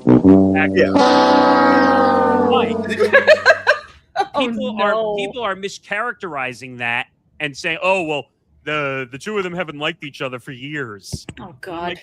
Can anyone have a sense of humor at all? Where's the sense of humor? No, you're fired. Yeah. I mean, the truth is, you could probably do this type of thing with almost anybody. Mm-hmm. But that's the problem. And I'm seeing more of the pictures again of where he's hugging her. How do you know it wasn't just a simple hug? People are misinterpreting a hug as cheating. It's insane. If we all met up in Arizona and we went and we hugged, are people going to take pictures of us in the media and say, "Oh, a cheater"? We're not that popular anyway. No, but I'm just saying, anyone with a camera could take a picture and misinterpret something that we're doing. Somebody at that hotel had a camera and then click, click, click, click. And I mean, is it weird that she's sitting I can't tell if it's in the pool or on the side of the pool and they're in bathing suits? Yeah, that's awkward for sure. But I didn't think anything of that picture, really, at all. No, I'm saying it looks a little strange, but I don't see anything wrong with that picture, to be honest. Same. I don't know. I think people need to learn how journalism ethics works. I took a journalism ethics class when I was in school, and the thing we learned, one of the biggest things I learned in journalism ethics, make sure you have 3 credible sources and make sure they give you the right information before you run with the story. And if you don't have 3 credible sources, don't run with it just for clicks and views. Because that's what a lot of people do today. Yep. And I will tell you right now, this story has gotten more clicks and more views than I've ever seen. Ever. I took a journalism class in college, and that's when I realized I hated journalism. Go ask Tom and Zan. They have journalism master's degrees.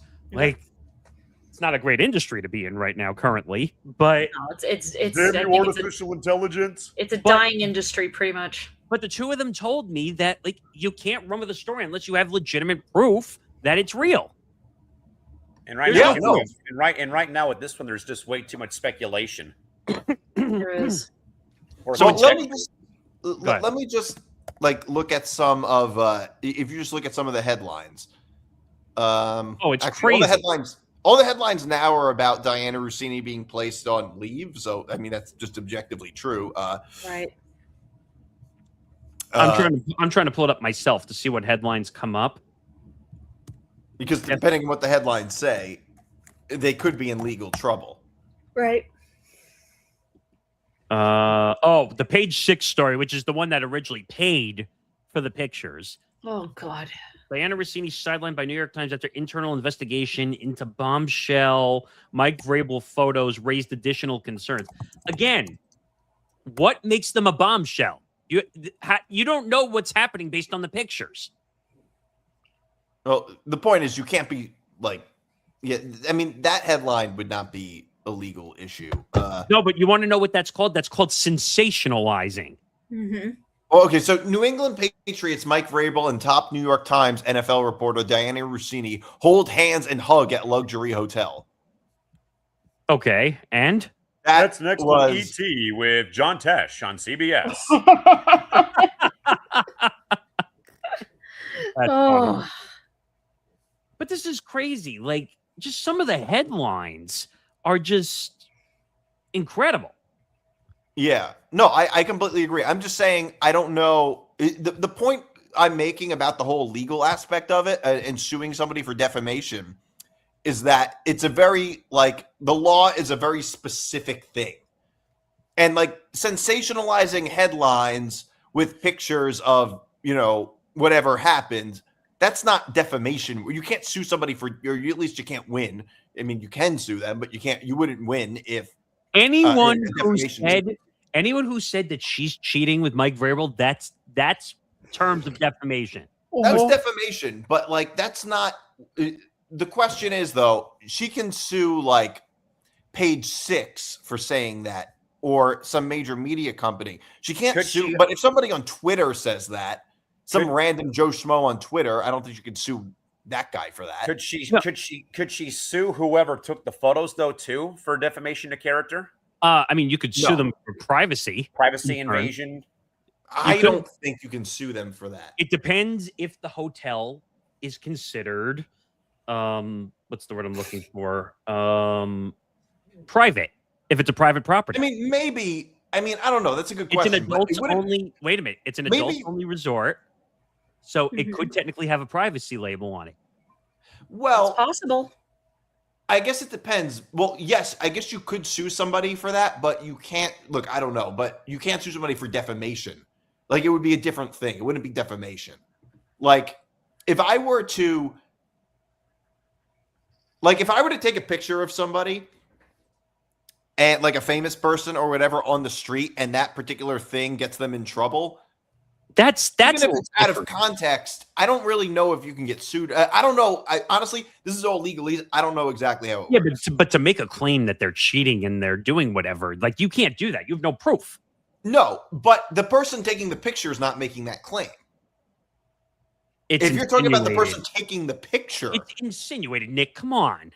No, but what I'm saying is that somebody going on Twitter or somebody if a media company, if somebody who's a member of the media goes on TV or on the radio and says Diana Rossini is getting sexual favors from Mike Vrabel, or giving sexual favors to Mike Vrabel or whatever, that. Well, yeah, that would be grounds for defamation. If Page 6 takes a picture, it's that is a legal gray area. Can you sue somebody for defamation for taking an actual picture that isn't doctored? I mean, that is a very much, there's a lot of gray area there. It's not as simple as you would win a defamation case for that. Some people are saying the pictures are photoshopped a little bit too. No, if that's the case, that is absolutely defamation. DiMart and I were of that belief last week on Press Row. Was there were a lot of talk of the photos being cropped to only show them and not the whole group that they were with. There was also the group won't speak out. The people that apparently were around them are refusing to speak out. Also, so that's another problem in itself, right there. That the group won't even speak out and say, "Hey, this didn't happen." Or not the way that you people, not us, but people out there are portraying this to be. Yes, I agree. I would want. I would look. I I'm not saying I like any of this. I don't like the sensationalism. I don't like the whole thing of taking these pictures to make it look like Diana Rossini and Mike Vrabel are, up to no good and all that. I don't like any of that. I'm just analyzing the whole legal situation of it. That's all I'm doing. Craig Carton should go outside more and touch some grass. Craig Carton, well, I can't blame Craig Carton fully. That was the co-host on his podcast. Yeah. That was talking, but it's his show. But that was so ridiculous that he was basically talking in the form of saying that it was true, that they're 50-50 in it. You don't know what percentage, what part they're involved, if they're involved. And I'm not willing to settle any judgment on either side of this problem until the actual facts come out. Yep. Yeah. No, I agree. I'm all for. By the way, did you see the Diana Rossini tweet where she says the NFL informed its teams about when they could expect to see replacement officials and whatever? And you see the comments? When was Oh my that? God. How long ago was that? Imagine. She tweeted this on 3 days ago. So April 9th? April 9th. Oh, I see it.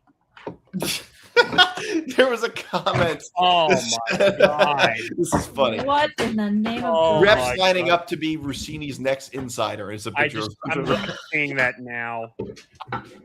Oh, good Jeez. Lord. That's And insanity. again, no proof. None. I'll say this. I think this whole thing will eventually die down.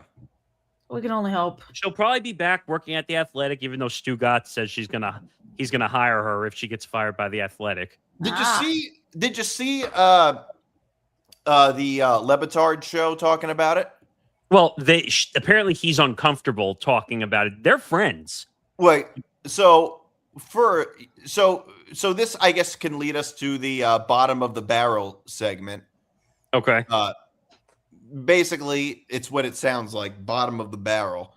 And this, I would say, for me, the bottom of the barrel right now is the Lebitard show. Dan Lebitard and Stu Gotts. It's not because exactly of their position on this issue. That's not the issue. It's more the hypocrisy of it. They won't talk about it? Well, it's more the fact that, like, if this were anybody else other than a friend of their show, they'd be talking about it all the time. Right. Like, they'd be talking about it nonstop. We're talking about Dan Lebitard. Dan Lebitard is the biggest holier-than-thou guy. Wait a minute. Time out before we go down this rabbit hole. Okay? So I totally get why they're not talking about it, because you have to be careful with some of the legalese when it comes to this. But that's not what that's not the point. They're saying that they're not talking about it because Diana Rossini's a friend. And the issue that I have is that they're basically saying we wouldn't be giving this leeway to somebody else. It's only because it's Diana Rossini. And these are Dan Lebitard is so holier than thou with anything that has anything to do with sports media. Wait a minute. Wouldn't you want to protect a friend slightly if they were going through a tough time or a tough situation? Yes, I absolutely would. But the point I'm making is I would also grant that same type of grace to somebody who's not a friend. Like, I want to be fair and honest to anybody. And also, the point is that he's this all holier than thou guy with everything that has to do with sports media. These questionable photos show up with Diana Rossini, and he just says, I'm not even going to remotely talk about this. Well, I do think there's a little bit of hypocrisy there. That's my issue. Like, he talks about how Stephen A. Smith ruined sports media. All Stephen A. Smith is just a commentator. And this is an actual reporter with photos that were legitimately questionable. And he's not even he's almost like pretending that it didn't happen. Like that, I think is hypocritical. I think you're right and you're wrong. And here's why I'll say that. Because you're right from the standpoint of everyone should get a fair shake, regardless of how powerful you are or how powerful you aren't. But at the same time, you have to be careful that you don't get defamation cases against you when it comes to these situations. Because he couldn't talk the way he wanted to on this story, because eventually it's going to lead down the path of, was there a sexual relationship, blah, blah, blah, blah, blah. And you don't want to be caught up in legalese if that happens. So you are right from the standpoint of, it should be a fair shake, regardless if it's Diana Rossini or the hobo on the street. It shouldn't matter who it is, but you have to be careful for legal. That is a big issue. I agree completely, but that's not the issue. Like, I'm not saying he should go out there and say Diana Rossini is sleeping with Mike Vrabel. She shouldn't. I'm not saying he should ever do that. And I'm not even saying that he should like bash his friend, like a friend of the show. They shouldn't do that. I'm not saying he should do that.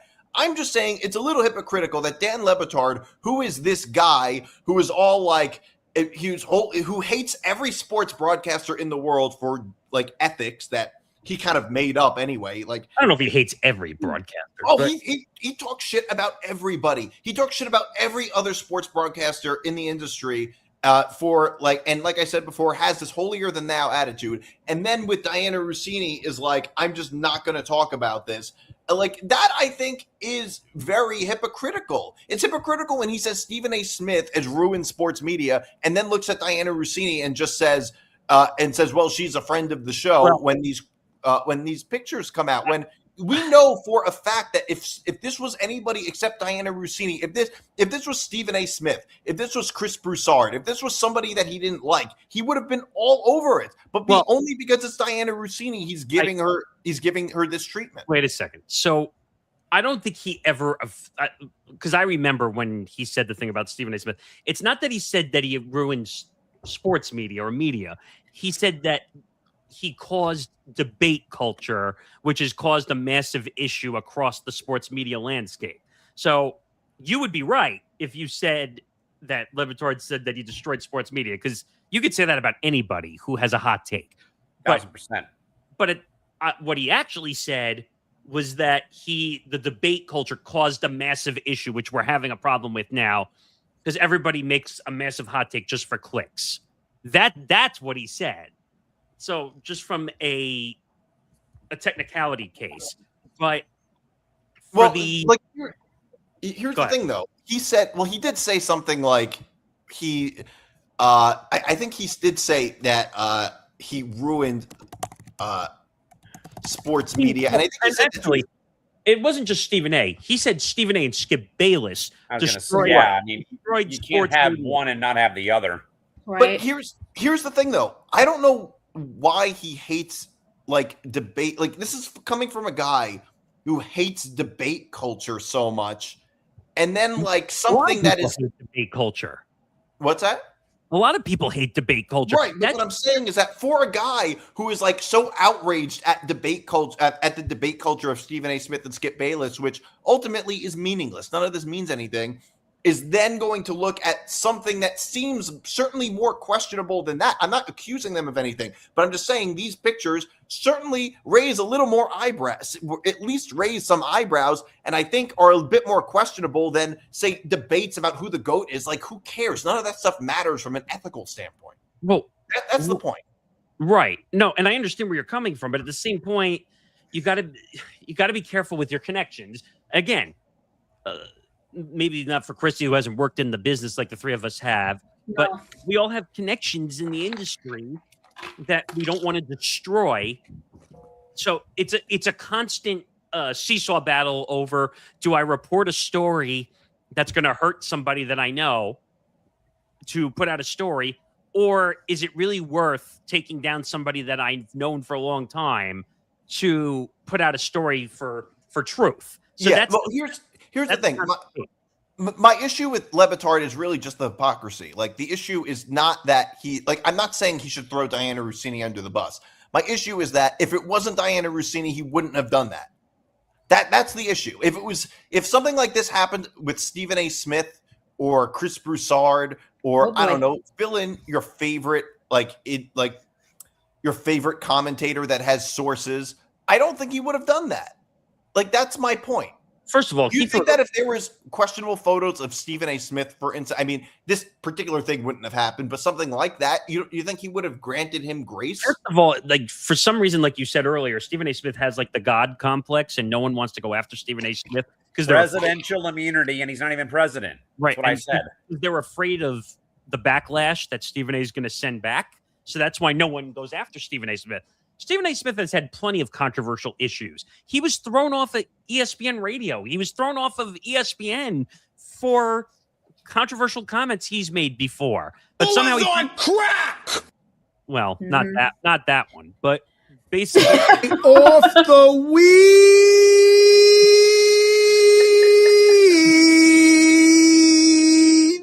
Duh.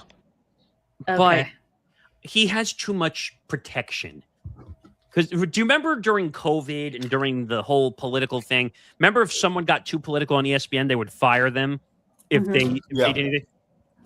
Think about the control that Stephen A. Smith has. He's allowed to do a political talk show on Sirius XM and still be on ESPN. Okay, Well, no one else is allowed to do that. Well, I mean, the point is it's a totally different conversation. Like, I'm just talking about Le Batard.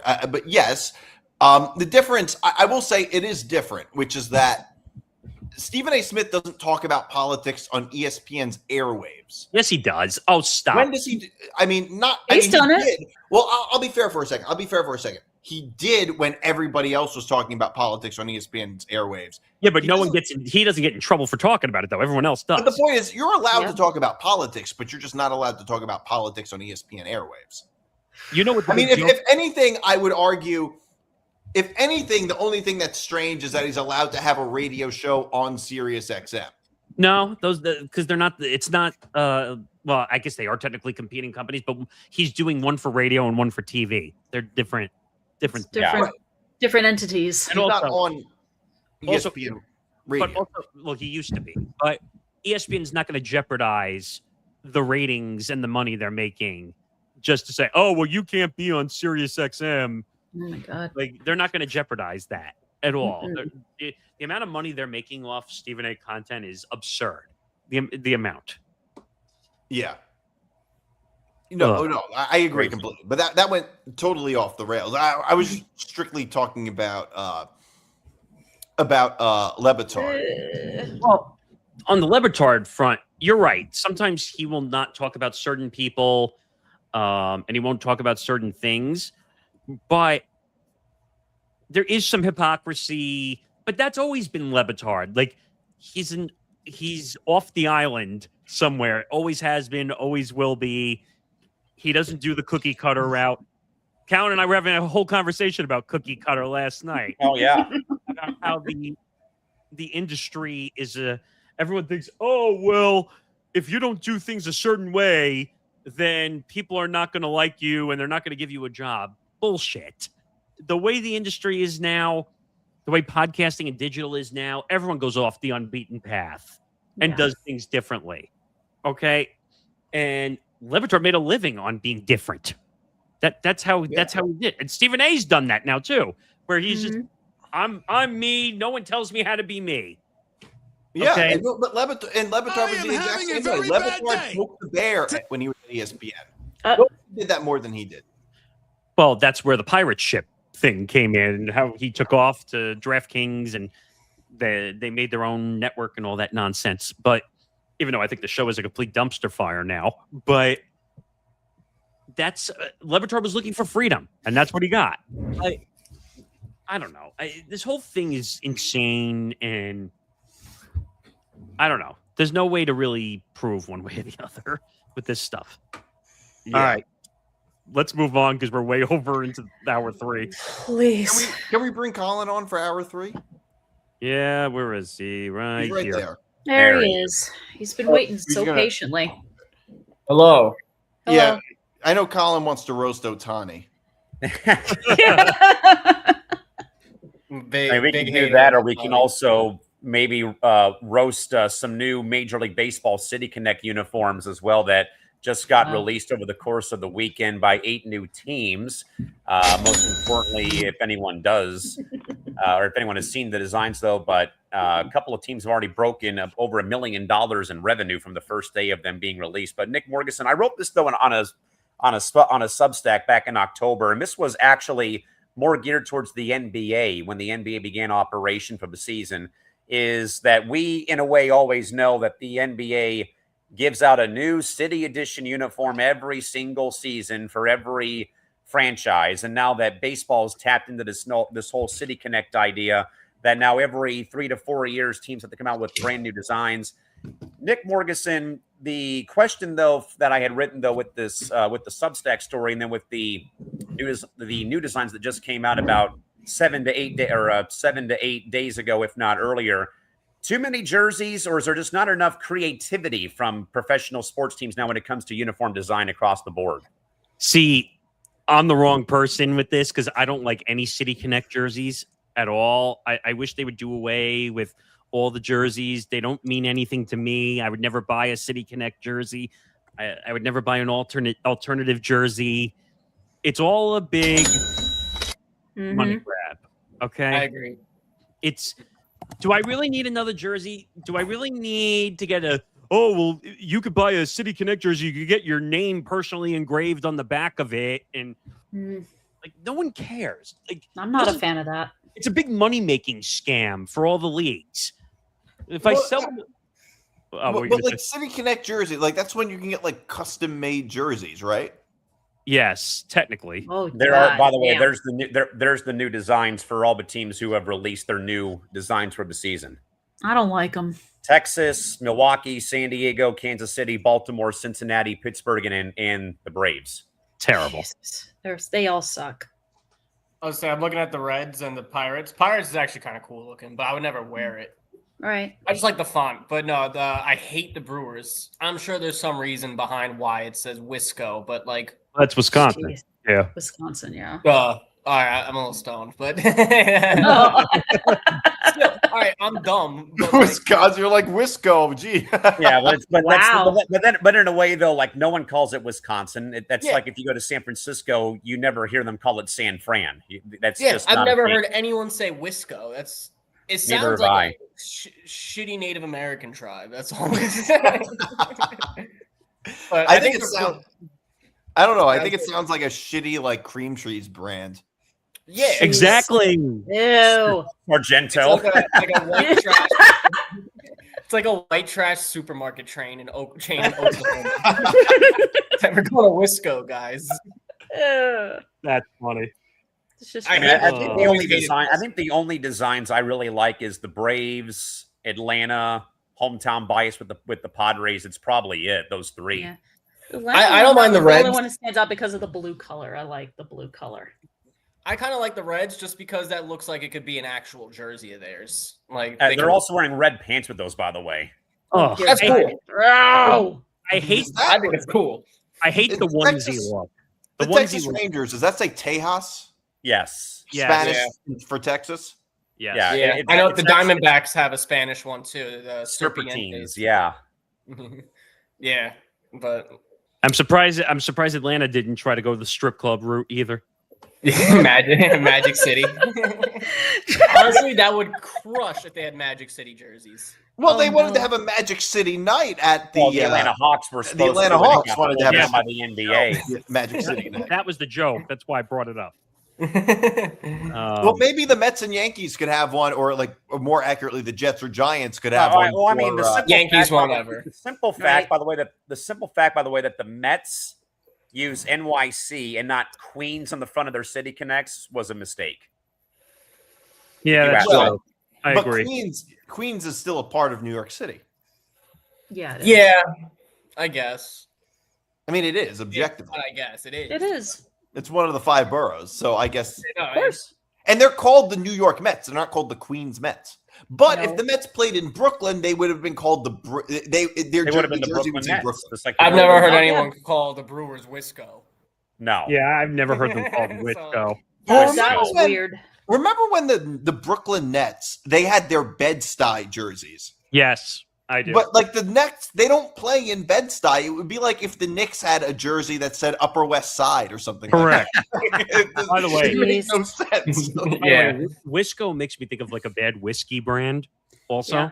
Oh yeah, or like a moonshine brand, maybe. like a moonshine brand. Yeah, Or maybe like a really old guy's nickname. Yeah, true. Yeah, like what, Oh, World War no. II veteran. Oh God. D-Mart, your thoughts still on City Connect, or not just that, but I think just where uniforms have gone now. Is there not enough creativity, or just oversaturating the jersey and merchandise marketplace? Well, I mean, people like them and they want to buy them. I mean, and jersey, everything goes in that direction. Like, do they not? like that's like people just like new things and new advanced kinds of things. I think it's kind of cool that people can get like customized jerseys. Like, I don't know. I think that's kind of a cool of them in my bedroom. Right. I think that's kind of a funny, like, I don't know. I think it's kind of cool. Like, it's like, I think sometimes like people can get their last names on the back of a jersey. I mean, nobody with my last name plays in professional sports. It's the only way I could get my last name on the back of a jersey. The only famous person with my last name is an actress. Yeah. Oh, like maybe if I can get like a DiMartino Mets jersey or something like that. Yeah, you're probably better than Bo Bichette. Yeah, exactly. So I don't know. That's not the worst thing. Or as Frank the Tank says, Bo Bichette. Bo Bichette. Oh my god. Okay. Yeah, Frank the Tank has some issues. Has some pretty amazing nicknames, iconic nicknames. I can only imagine. Christy, your thoughts on the jersey marketplace across professional sports with these 8 new uniforms from Major League Baseball? I mean, I didn't like any of them except maybe the Atlanta one because of the blue color, and I like blue, but that's about it. I think it's out of control and crazy, to be honest. Yeah, Colin, I think things are getting a little out of control for my own liking, especially when the NBA gives teams like new jerseys like in the middle of the year. Like I don't know if anyone remembers though, but teams who used to make the playoffs a couple years ago got a different uniform that was called the earned jersey category because hey, you made the playoffs, you've earned a new jersey to sell. But Colin, what do you think though? Lack of creativity or just oversaturation? I think oversaturation. Cash grab. I think it's just a money grab. That's all it is. That's all I got. I don't like most of them. So it's like I look like also I hate the Red Sox. So like I look at Boston City Connects and I'm just it looks like vomit. And like I don't. Which ones though? Which ones though? The blue and gold UCLA knockoffs or the green monster inspired ones? Yeah. But here's the thing. People talk about here's the thing though. People talk about it being a money grab. It wouldn't be a money grab if a lot of people didn't like it. Like that's the thing. Otherwise, it wouldn't be a money grab if people weren't willing to buy it. I don't agree with that at all. I think it's weird that people spend lots of money on jerseys and sneakers and all sorts of things. Wait a minute. But you're doing something right if people are buying it. Wait a minute. What do you mean? It wouldn't be a money grab unless people bought it. Teams could put a crappy product out just because they want to make more money. That's a money grab.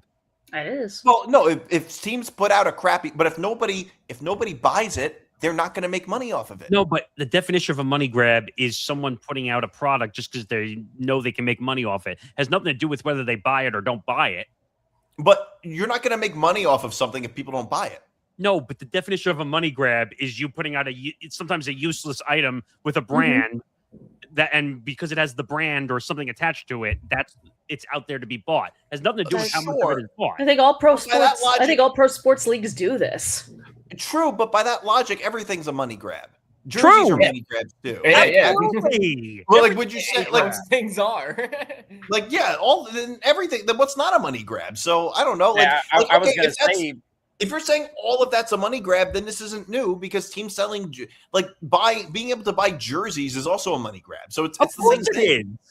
It's the same thing. Like, of course it is. It's just a little different, right? But I don't think they have substance. That's what I meant. Yeah. I don't think there's any. That's substance. fair. No, that's you're right. I mean, this is coming from the guy who went to a shooting range in Arizona and shot up his Juan Soto jersey. Yeah, I still have it. Wait, really? You got to put that in a frame, dude. Hold on. Wait, you actually did that? Yeah, here, hold on. I'll put my phone up. I have a picture. It's riddled. I shot it with a 12-gauge shotgun. Holy shit! Oh my god! What? It was a Yankee Soto jersey? Yeah, it was a Yankee Soto. Oh my god!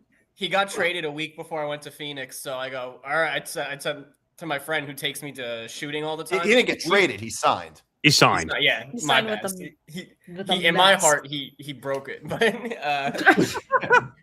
I texted my buddy. I go, I got a good target for us, and I sent him the shirt. And he doesn't even care for baseball. He went, "Who's that?" And I go, "Doesn't matter." And he went, "Okay."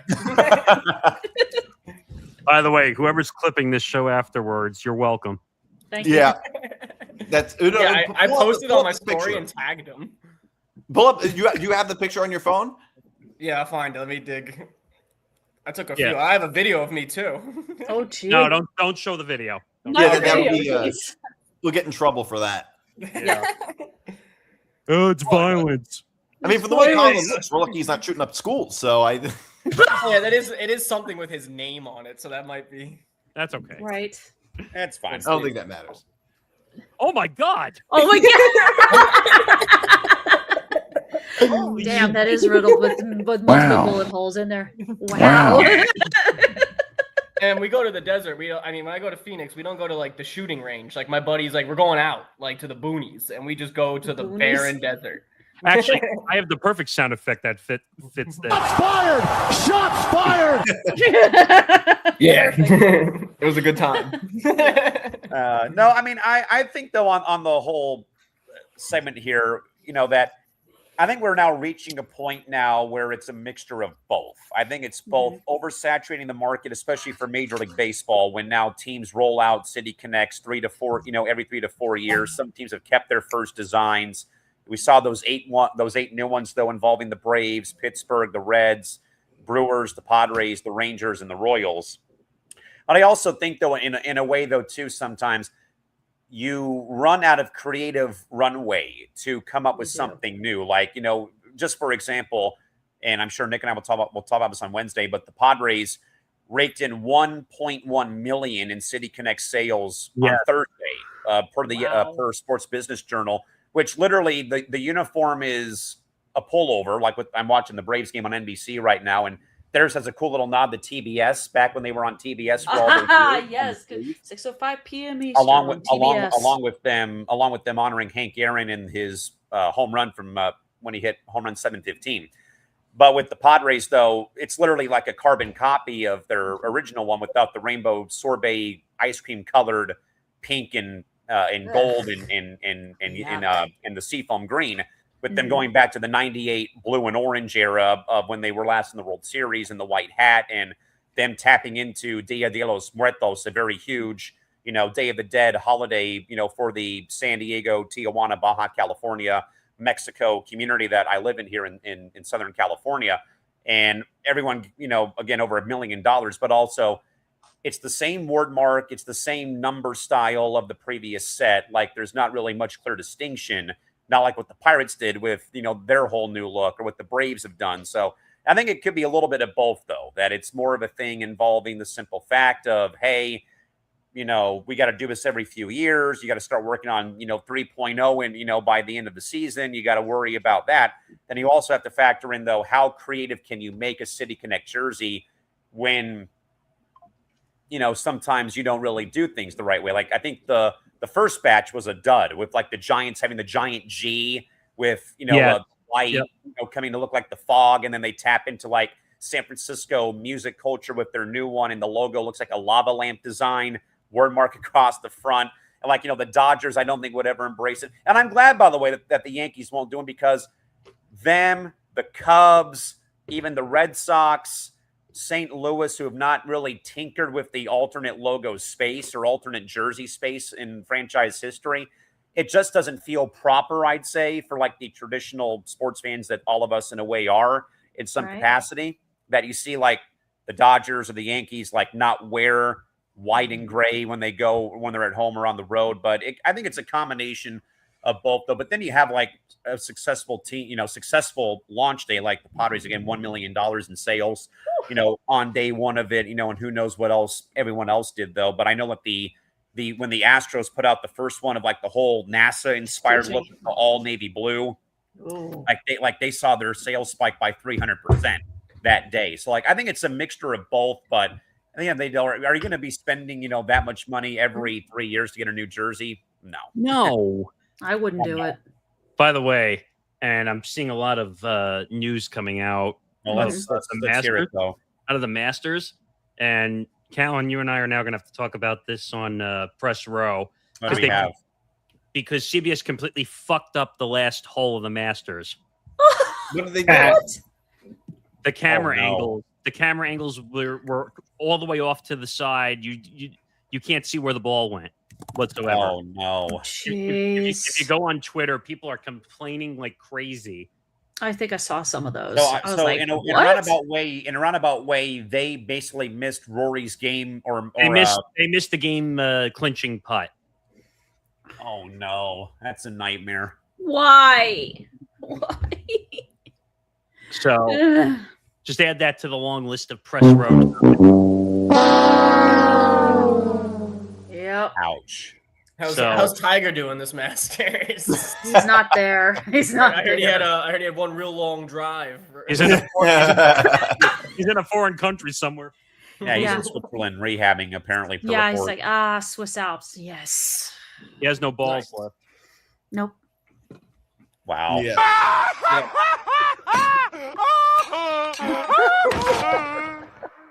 Yeah, poor Tiger. He's living in luxury in a foreign He's land. you had a luxurious He's living rehab amongst facility. he's living amongst the Swiss Alps in Zurich, Switzerland, from what I've heard from Probably reports. sipping. Oh, he's never coming Swiss back. chocolate. No, he's not. He's never coming back. You're right. He's probably be like, I like this place better. Well, here's a question: Can he snowboarding. drive in Switzerland? No, not? I hope not. Hire someone. That's the crazy part. Why does he not have a driver at this point? If Paranoid. Well, that's what He's I'm saying. paranoid when it comes to his We've said privacy. the same thing for the last week plus on this. But network, I think there's an answer. There's an answer for it, which is that he is afraid. He doesn't want his private life being exposed to a driver. That's probably the reason. I'll give you a reason. I'm a dumbass. Well, I'm just saying that's probably He's a dumbass and the he's reason paranoid why. at the same time. Like, there's probably a reason for why he doesn't have a driver, which is that he's worried about like things getting leaked to the media. Oh, please. Well, That's probably the that. Oh, dear Well, God. that. I mean, what else does he have to hide? It's pretty blatant. It doesn't. He's not married anymore. It's not like he can. Like even if he's having a bunch of affairs, he's not married anymore. He's It doesn't dating matter. Trump's ex-niece or whatever. Former His daughter-in-law. No, his ex. His Daughter-in-law. daughter-in-law. Yeah, Oh, who was married daughter-in-law. to Donald Trump Jr. Hell yeah. Well, I was going to say, though, and I should have said this on Wednesday, but it didn't pop into my head till now. But, do we think that Tiger Woods refusing a car driver, not his one wood out of his bag on the opening tee at 45? Yeah. But is it a thing, though, of like, I don't want to show people that I'm some weak SOB now? That's already happened. Yeah. But what do you mean by weak? Yeah, I could drink and drive myself around. Exactly. Yeah. Right, exactly. I just think when it comes to his privacy, he's just incredibly paranoid about it. I mean, But the problem that's is just my thought. his life is already all public. We know It is. he's gotten 4 DUIs. He's a cheater. Yep. I mean, it's all out there. So you might as He well. likes to drive himself when he likes to drive himself while he's He likes to high. flip his car. Right? He likes to flip his car. Two-stroke You know what? penalty. Sorry. He should go be a stunt driver just so we can keep flipping his car a million times.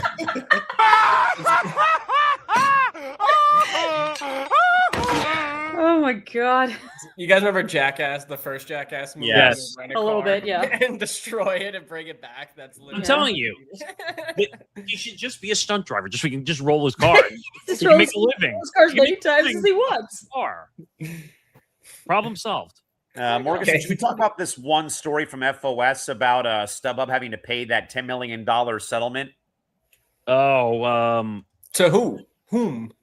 So there is reports from Front Office Sports that StubHub is now being forced to pay $10 million to settle federal charges that it purposely failed to display all fees prior to checkout for a few days in order to capitalize on the NFL's 2025 scheduling announcement.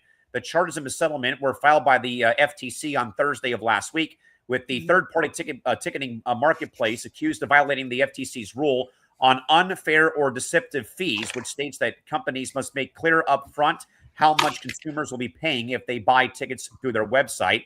The rule was enacted back in January of last year and became effective May 12th, but StubHub determined it could gain an advantage over competitors by delaying its compliance with the new rule in place in order to cash in on the NFL, which unveiled their season schedule on May 14th of last season, according to the complaint, as competing ticketing platforms complied with the rule and began to show customers the fees and full price upright.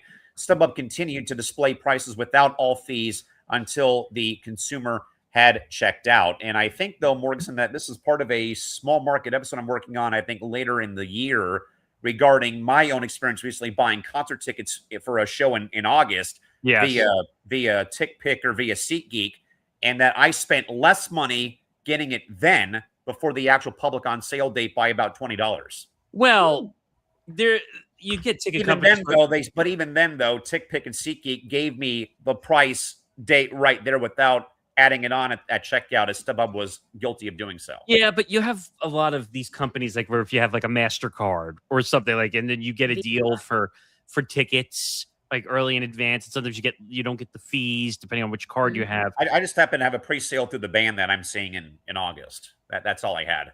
But shocker, the NFL taking advantage of the NFL to get more money.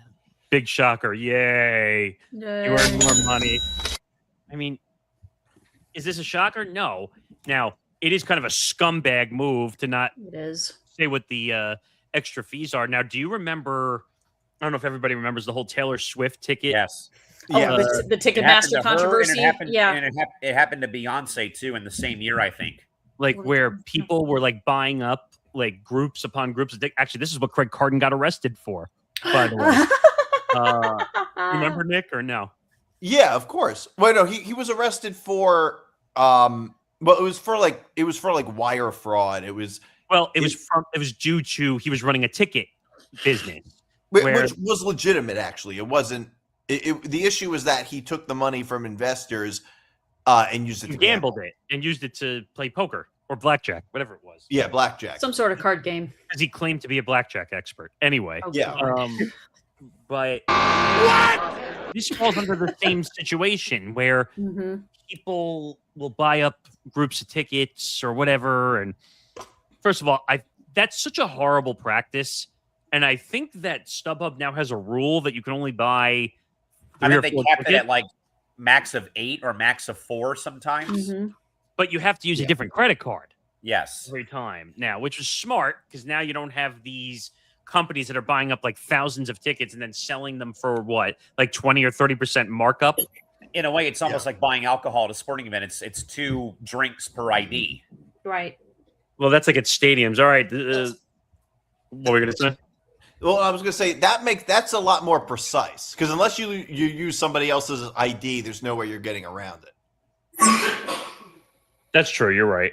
Exactly. I mean, unless you have an identical twin, how are you going to get around? Doppelganger. Doppelganger.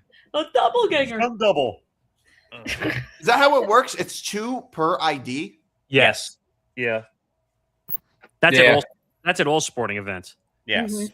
Well, I guess I'm not going to sporting events anytime soon. I'm not going to any Jet games or Met games. I'm going to need a little more than that. But wait a minute. At baseball stadiums, they cut it off after the seventh inning. Right. Anyway. Yeah, they do.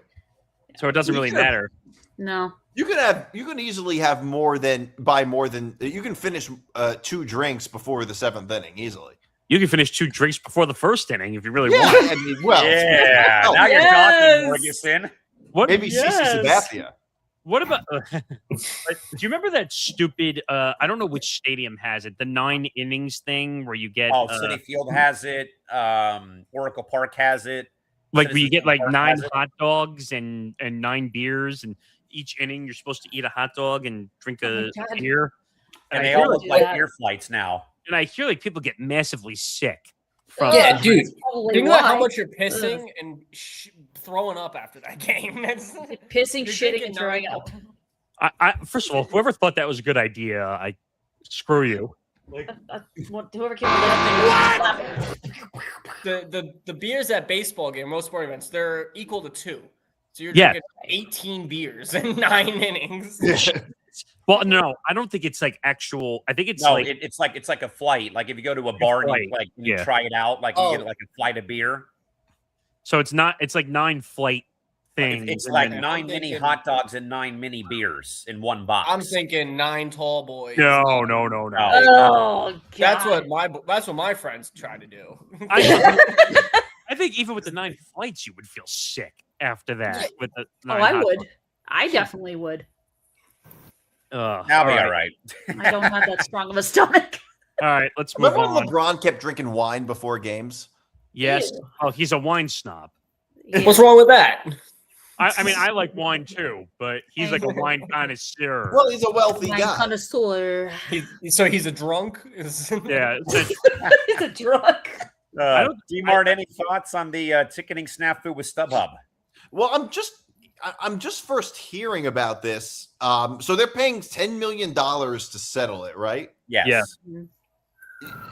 I'm just curious as to like the actual, like, so it was because they violated like a deceptive advertising rule. That's what it was. So now there's like a new law in place that you have to display the ticket price with the fees, where you can't just show the ticket price and then tack on or show the fees when you get the checkout, which is what they had long been known for.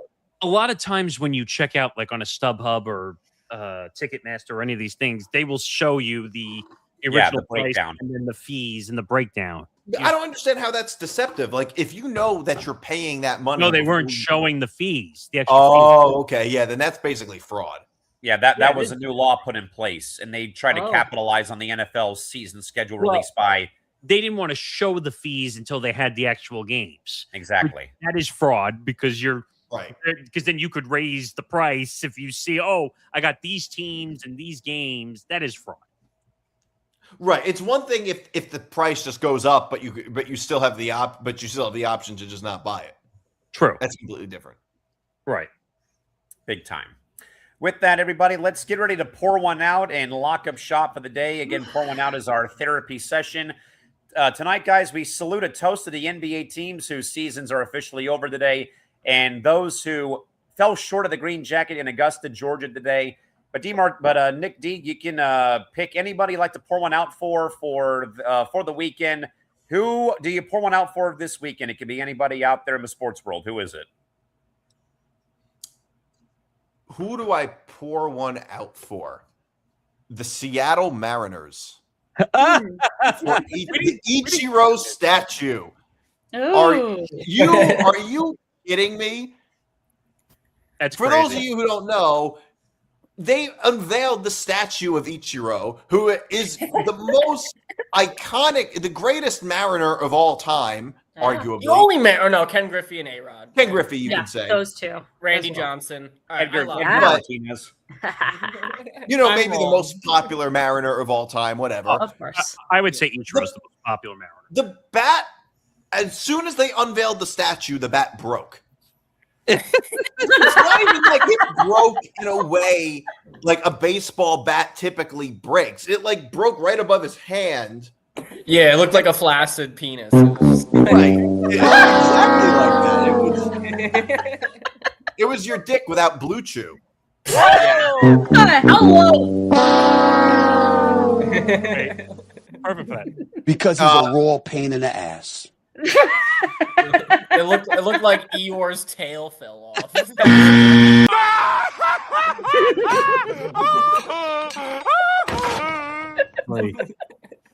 God. So, but yes, the bat was broken. Like, what are they using? Like glue? And there was a guy like put it back too.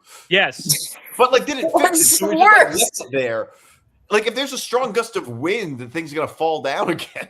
It's gonna fall and hit somebody. I mean, that is hilarious, though. It is. Oh man, Nick Morganson, who do you pour one out for from the weekend in sports? Oh God, I don't know where to start. I mean, the NBA's got its problems. The Ichiro bat story is hilarious. Yeah. The Lakers are in trouble. The Masters. There's so many choices, but I hate to say this, but I think I agree with DiMart. The Ichiro bat story is definitely the one to pour out for because it's such an iconic moment. You're bringing Ichiro back, and his statue is broken, and you're just like, really? Like you couldn't get the statue in it sounds like something the Mets would do. It's true. Does sound the Mets they already would lost. unveil a statue of David Wright and like the head falls off or something like that. Oh, that would be horrible. Well, actually, no. They unveil the statue of David Wright and the back would break. That would be the most realistic. Wait a minute. So wait a minute. So I'm reading the story and it says here a snapping noise could be heard as the bronze bat flopped down and confetti sprouted up. Oh man. Oh my God. I'm just trying to read the rest of the story. So it says, quote, here it is, the statue of one of the greatest players in the history of the game, declared as the curtain was pulled and the celebratory tune rang outside of T-Mobile Park. The statue depicts Suzuki in his famed batting stance, and then the bat fell over. And then, of course, the Mariners, who I think were trying to joke around, they had a smaller bronze statue, and the bat was up. They broke the bat slightly on one of the statues that they were giving away, and they said, "Oh, we're going to give this away to somebody as a broken bat." That's funny. But you know what? That one's great. But actually, you know what? I'm gonna pour one out for Diana Rossini today. Make it a double. And I'm gonna pour one out for Diana Rossini and journalism ethics. Yeah. How about Mike Vrabel? Well, screw him. He's a piece. But I'm pouring one out for Diana Rossini and journalism ethics because, again, we have no idea, as everybody in the world of social media says, they're cheaters, a sexual relationship. Yeah. Good luck with that when defamation hits your front door and you're paying out millions of dollars. And I think it's funny that people on Twitter were telling Nick that he's cheating on his wife by saying the same thing. Nick's not even married. Oh no, that his wife is cheating on him. Yeah, my wife is cheating. I'm not even dating right now. Your hypothetical wife. Okay, but your hypothetical wife is cheating on you. With exactly. Hypothetical guys. What? And that wherever they may be. It sounds like SEC fans talking about hypothetical games. Nick, this is not different than normal. I'm the one who takes all the shots here from everybody on social media. So yeah, you take more shots than I do. Yeah, and I can handle it better than most people can. Yeah, I mean, look, I don't care. I care about getting traction. So whatever. I don't care if you're saying I was going to say though, D-Mart, about the Mets, like with the David Wright statue. I mean, the year was already lost when the guy effed up the national anthem on opening day. That was great. Yeah, that was amazing. Yeah. And the season is over. And it's done. Christy, who do you pour one out for the weekend in sports? I'm gonna pour one out for Scotty Scheffler. He was making a comeback at the Masters, but Rory McIlroy wasn't going to be denied this time around. Even with trying to give up a 6-shot lead today. Colin, who do you pour one out for in the world of sports this weekend? Was mulling over this while you guys all talked. I think I have to go. So many grievances in the world. Honestly, I think multiple for the Yankees because they're a dumpster fire right now. Per usual, front office knows nothing. But right. Anthony Volpe has just started rehab, so that means they're going to bring him back soon. So pour one out for the rest of the season. Which means he's going to bat 120 and completely. I'm surprised you didn't mention Jazz Chisholm. I like Jazz. I have his. Maybe his shirt will be the next one I shoot if he doesn't stay with the Yankees. Wait a minute. And then show us a picture of the jersey riddled with bullet holes next time. Yeah. You know what? I want a shirt that says "Now time for freeform jazz." That's the shirt I want. I'm bringing this May, I'm bringing my girlfriend to a Yankees Mets because her family is huge Met fans, and I'm a Yankee. Oh. They play each other. Oh, the Subway series, okay. That's a tough relationship right there. That's like Romeo and Juliet. I'm bringing the Soto shirt. Boy. Like I'm wearing the Soto shirt, riddled in bullet holes. Yes.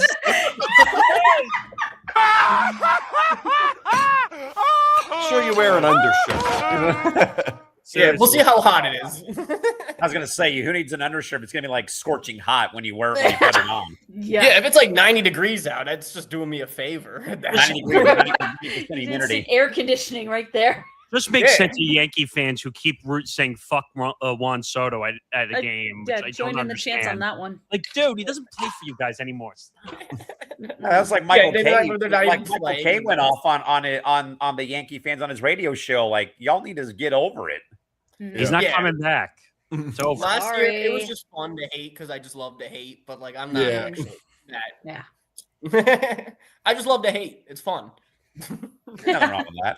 Nah. Oh, brother, this guy stinks.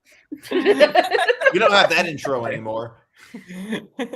Yeah, it's true. It's still fun to use, though. It's still fun to use. I think we should bring him back.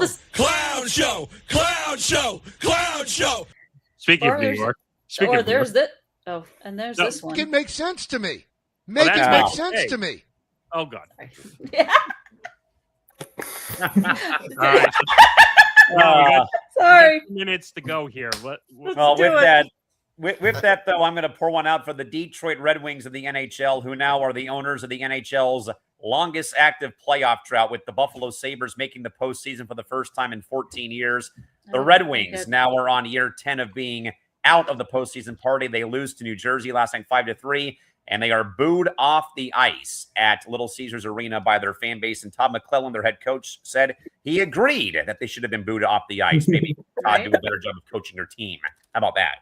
As opposed to what have you. Let's go Jersey. That's what I'm talking about. The Devils are also out, but hey, nothing better than ending the opponent's season too. So there's that.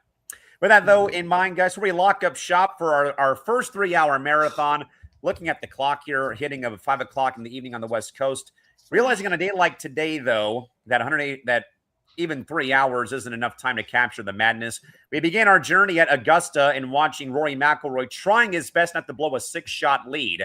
And there's no loneliness quite like the back nine on Sunday at the Masters. And tonight, the Green Jacket has a new home, or an old home, with Rory McIlroy winning his second straight Masters championship. But while golf gave us the prestige, the NBA gave us some pure chaos today with the final day of the regular season. And now every playoff matchup is locked in and set in stone. And a handful of teams, the long walk has already begun back to the bus. We also spent a few hours today going through the wreckage of the statue disaster in Seattle with Ichiro Suzuki's broken bat, and Stu Gotts wanting to hire Diana Rossini just in case the Athletic pulls through. A massive reminder that sports isn't just about the box score, but also about the comedy of errors that happens when the cameras are supposed to be turned off. A huge thank you to Nick DiMartino, Nick Morgeson, Christy Wilson, our good man Colin, for joining in. We will be back with you folks again next Sunday in our permanent time slot at 5 o'clock Pacific, 8 o'clock Eastern for another full 3-hour get-together on April 19th. By the way, over 430 people watching in here? 441. Holy shit. 441, actually. Right now. Right now at the moment. My number got screwed up when I went out of here. It's whatever. But yeah, that's the most we've had. It's not the most we've had on this show. We've had over 500. We had more last week after Michigan won the Natty. And but we still have a press row probably holds the record with 750 people watching live. Yes. Yeah. So we got goals to reach, but there will be a new member next week. You'll see some announcements. A permanent member on next week's show. So now there'll be 3 permanent members at least on this show. So now we're not running around like sardines trying to find people. My leg. What? Leg. All right, that'll do it for the show. Remember, every Sunday, 8 p.m. to 11 p.m. Eastern time going forward. This was just the anomaly for 1 week. Anomaly. Now that Nick D has his schedule intact. Yes, exactly. And he can actually sleep like a normal human being again. Well, yes, exactly. Yes. Wait, Nick, you're doing daytime now? Yeah, they moved me. Well, but as of when? Holy shit. Starting this week. I just worked my last overnight. Yes. Now you don't have to feel like the Walking Dead anymore. Now He's no longer a zombie. Now we just got to figure out MTGP. Yeah, that's the only issue. We'll figure it out. Yeah. That's a good problem to have. It's a good problem, isn't it? We're going to end the show. Have a good night, everybody. We'll see you. Good night, everybody.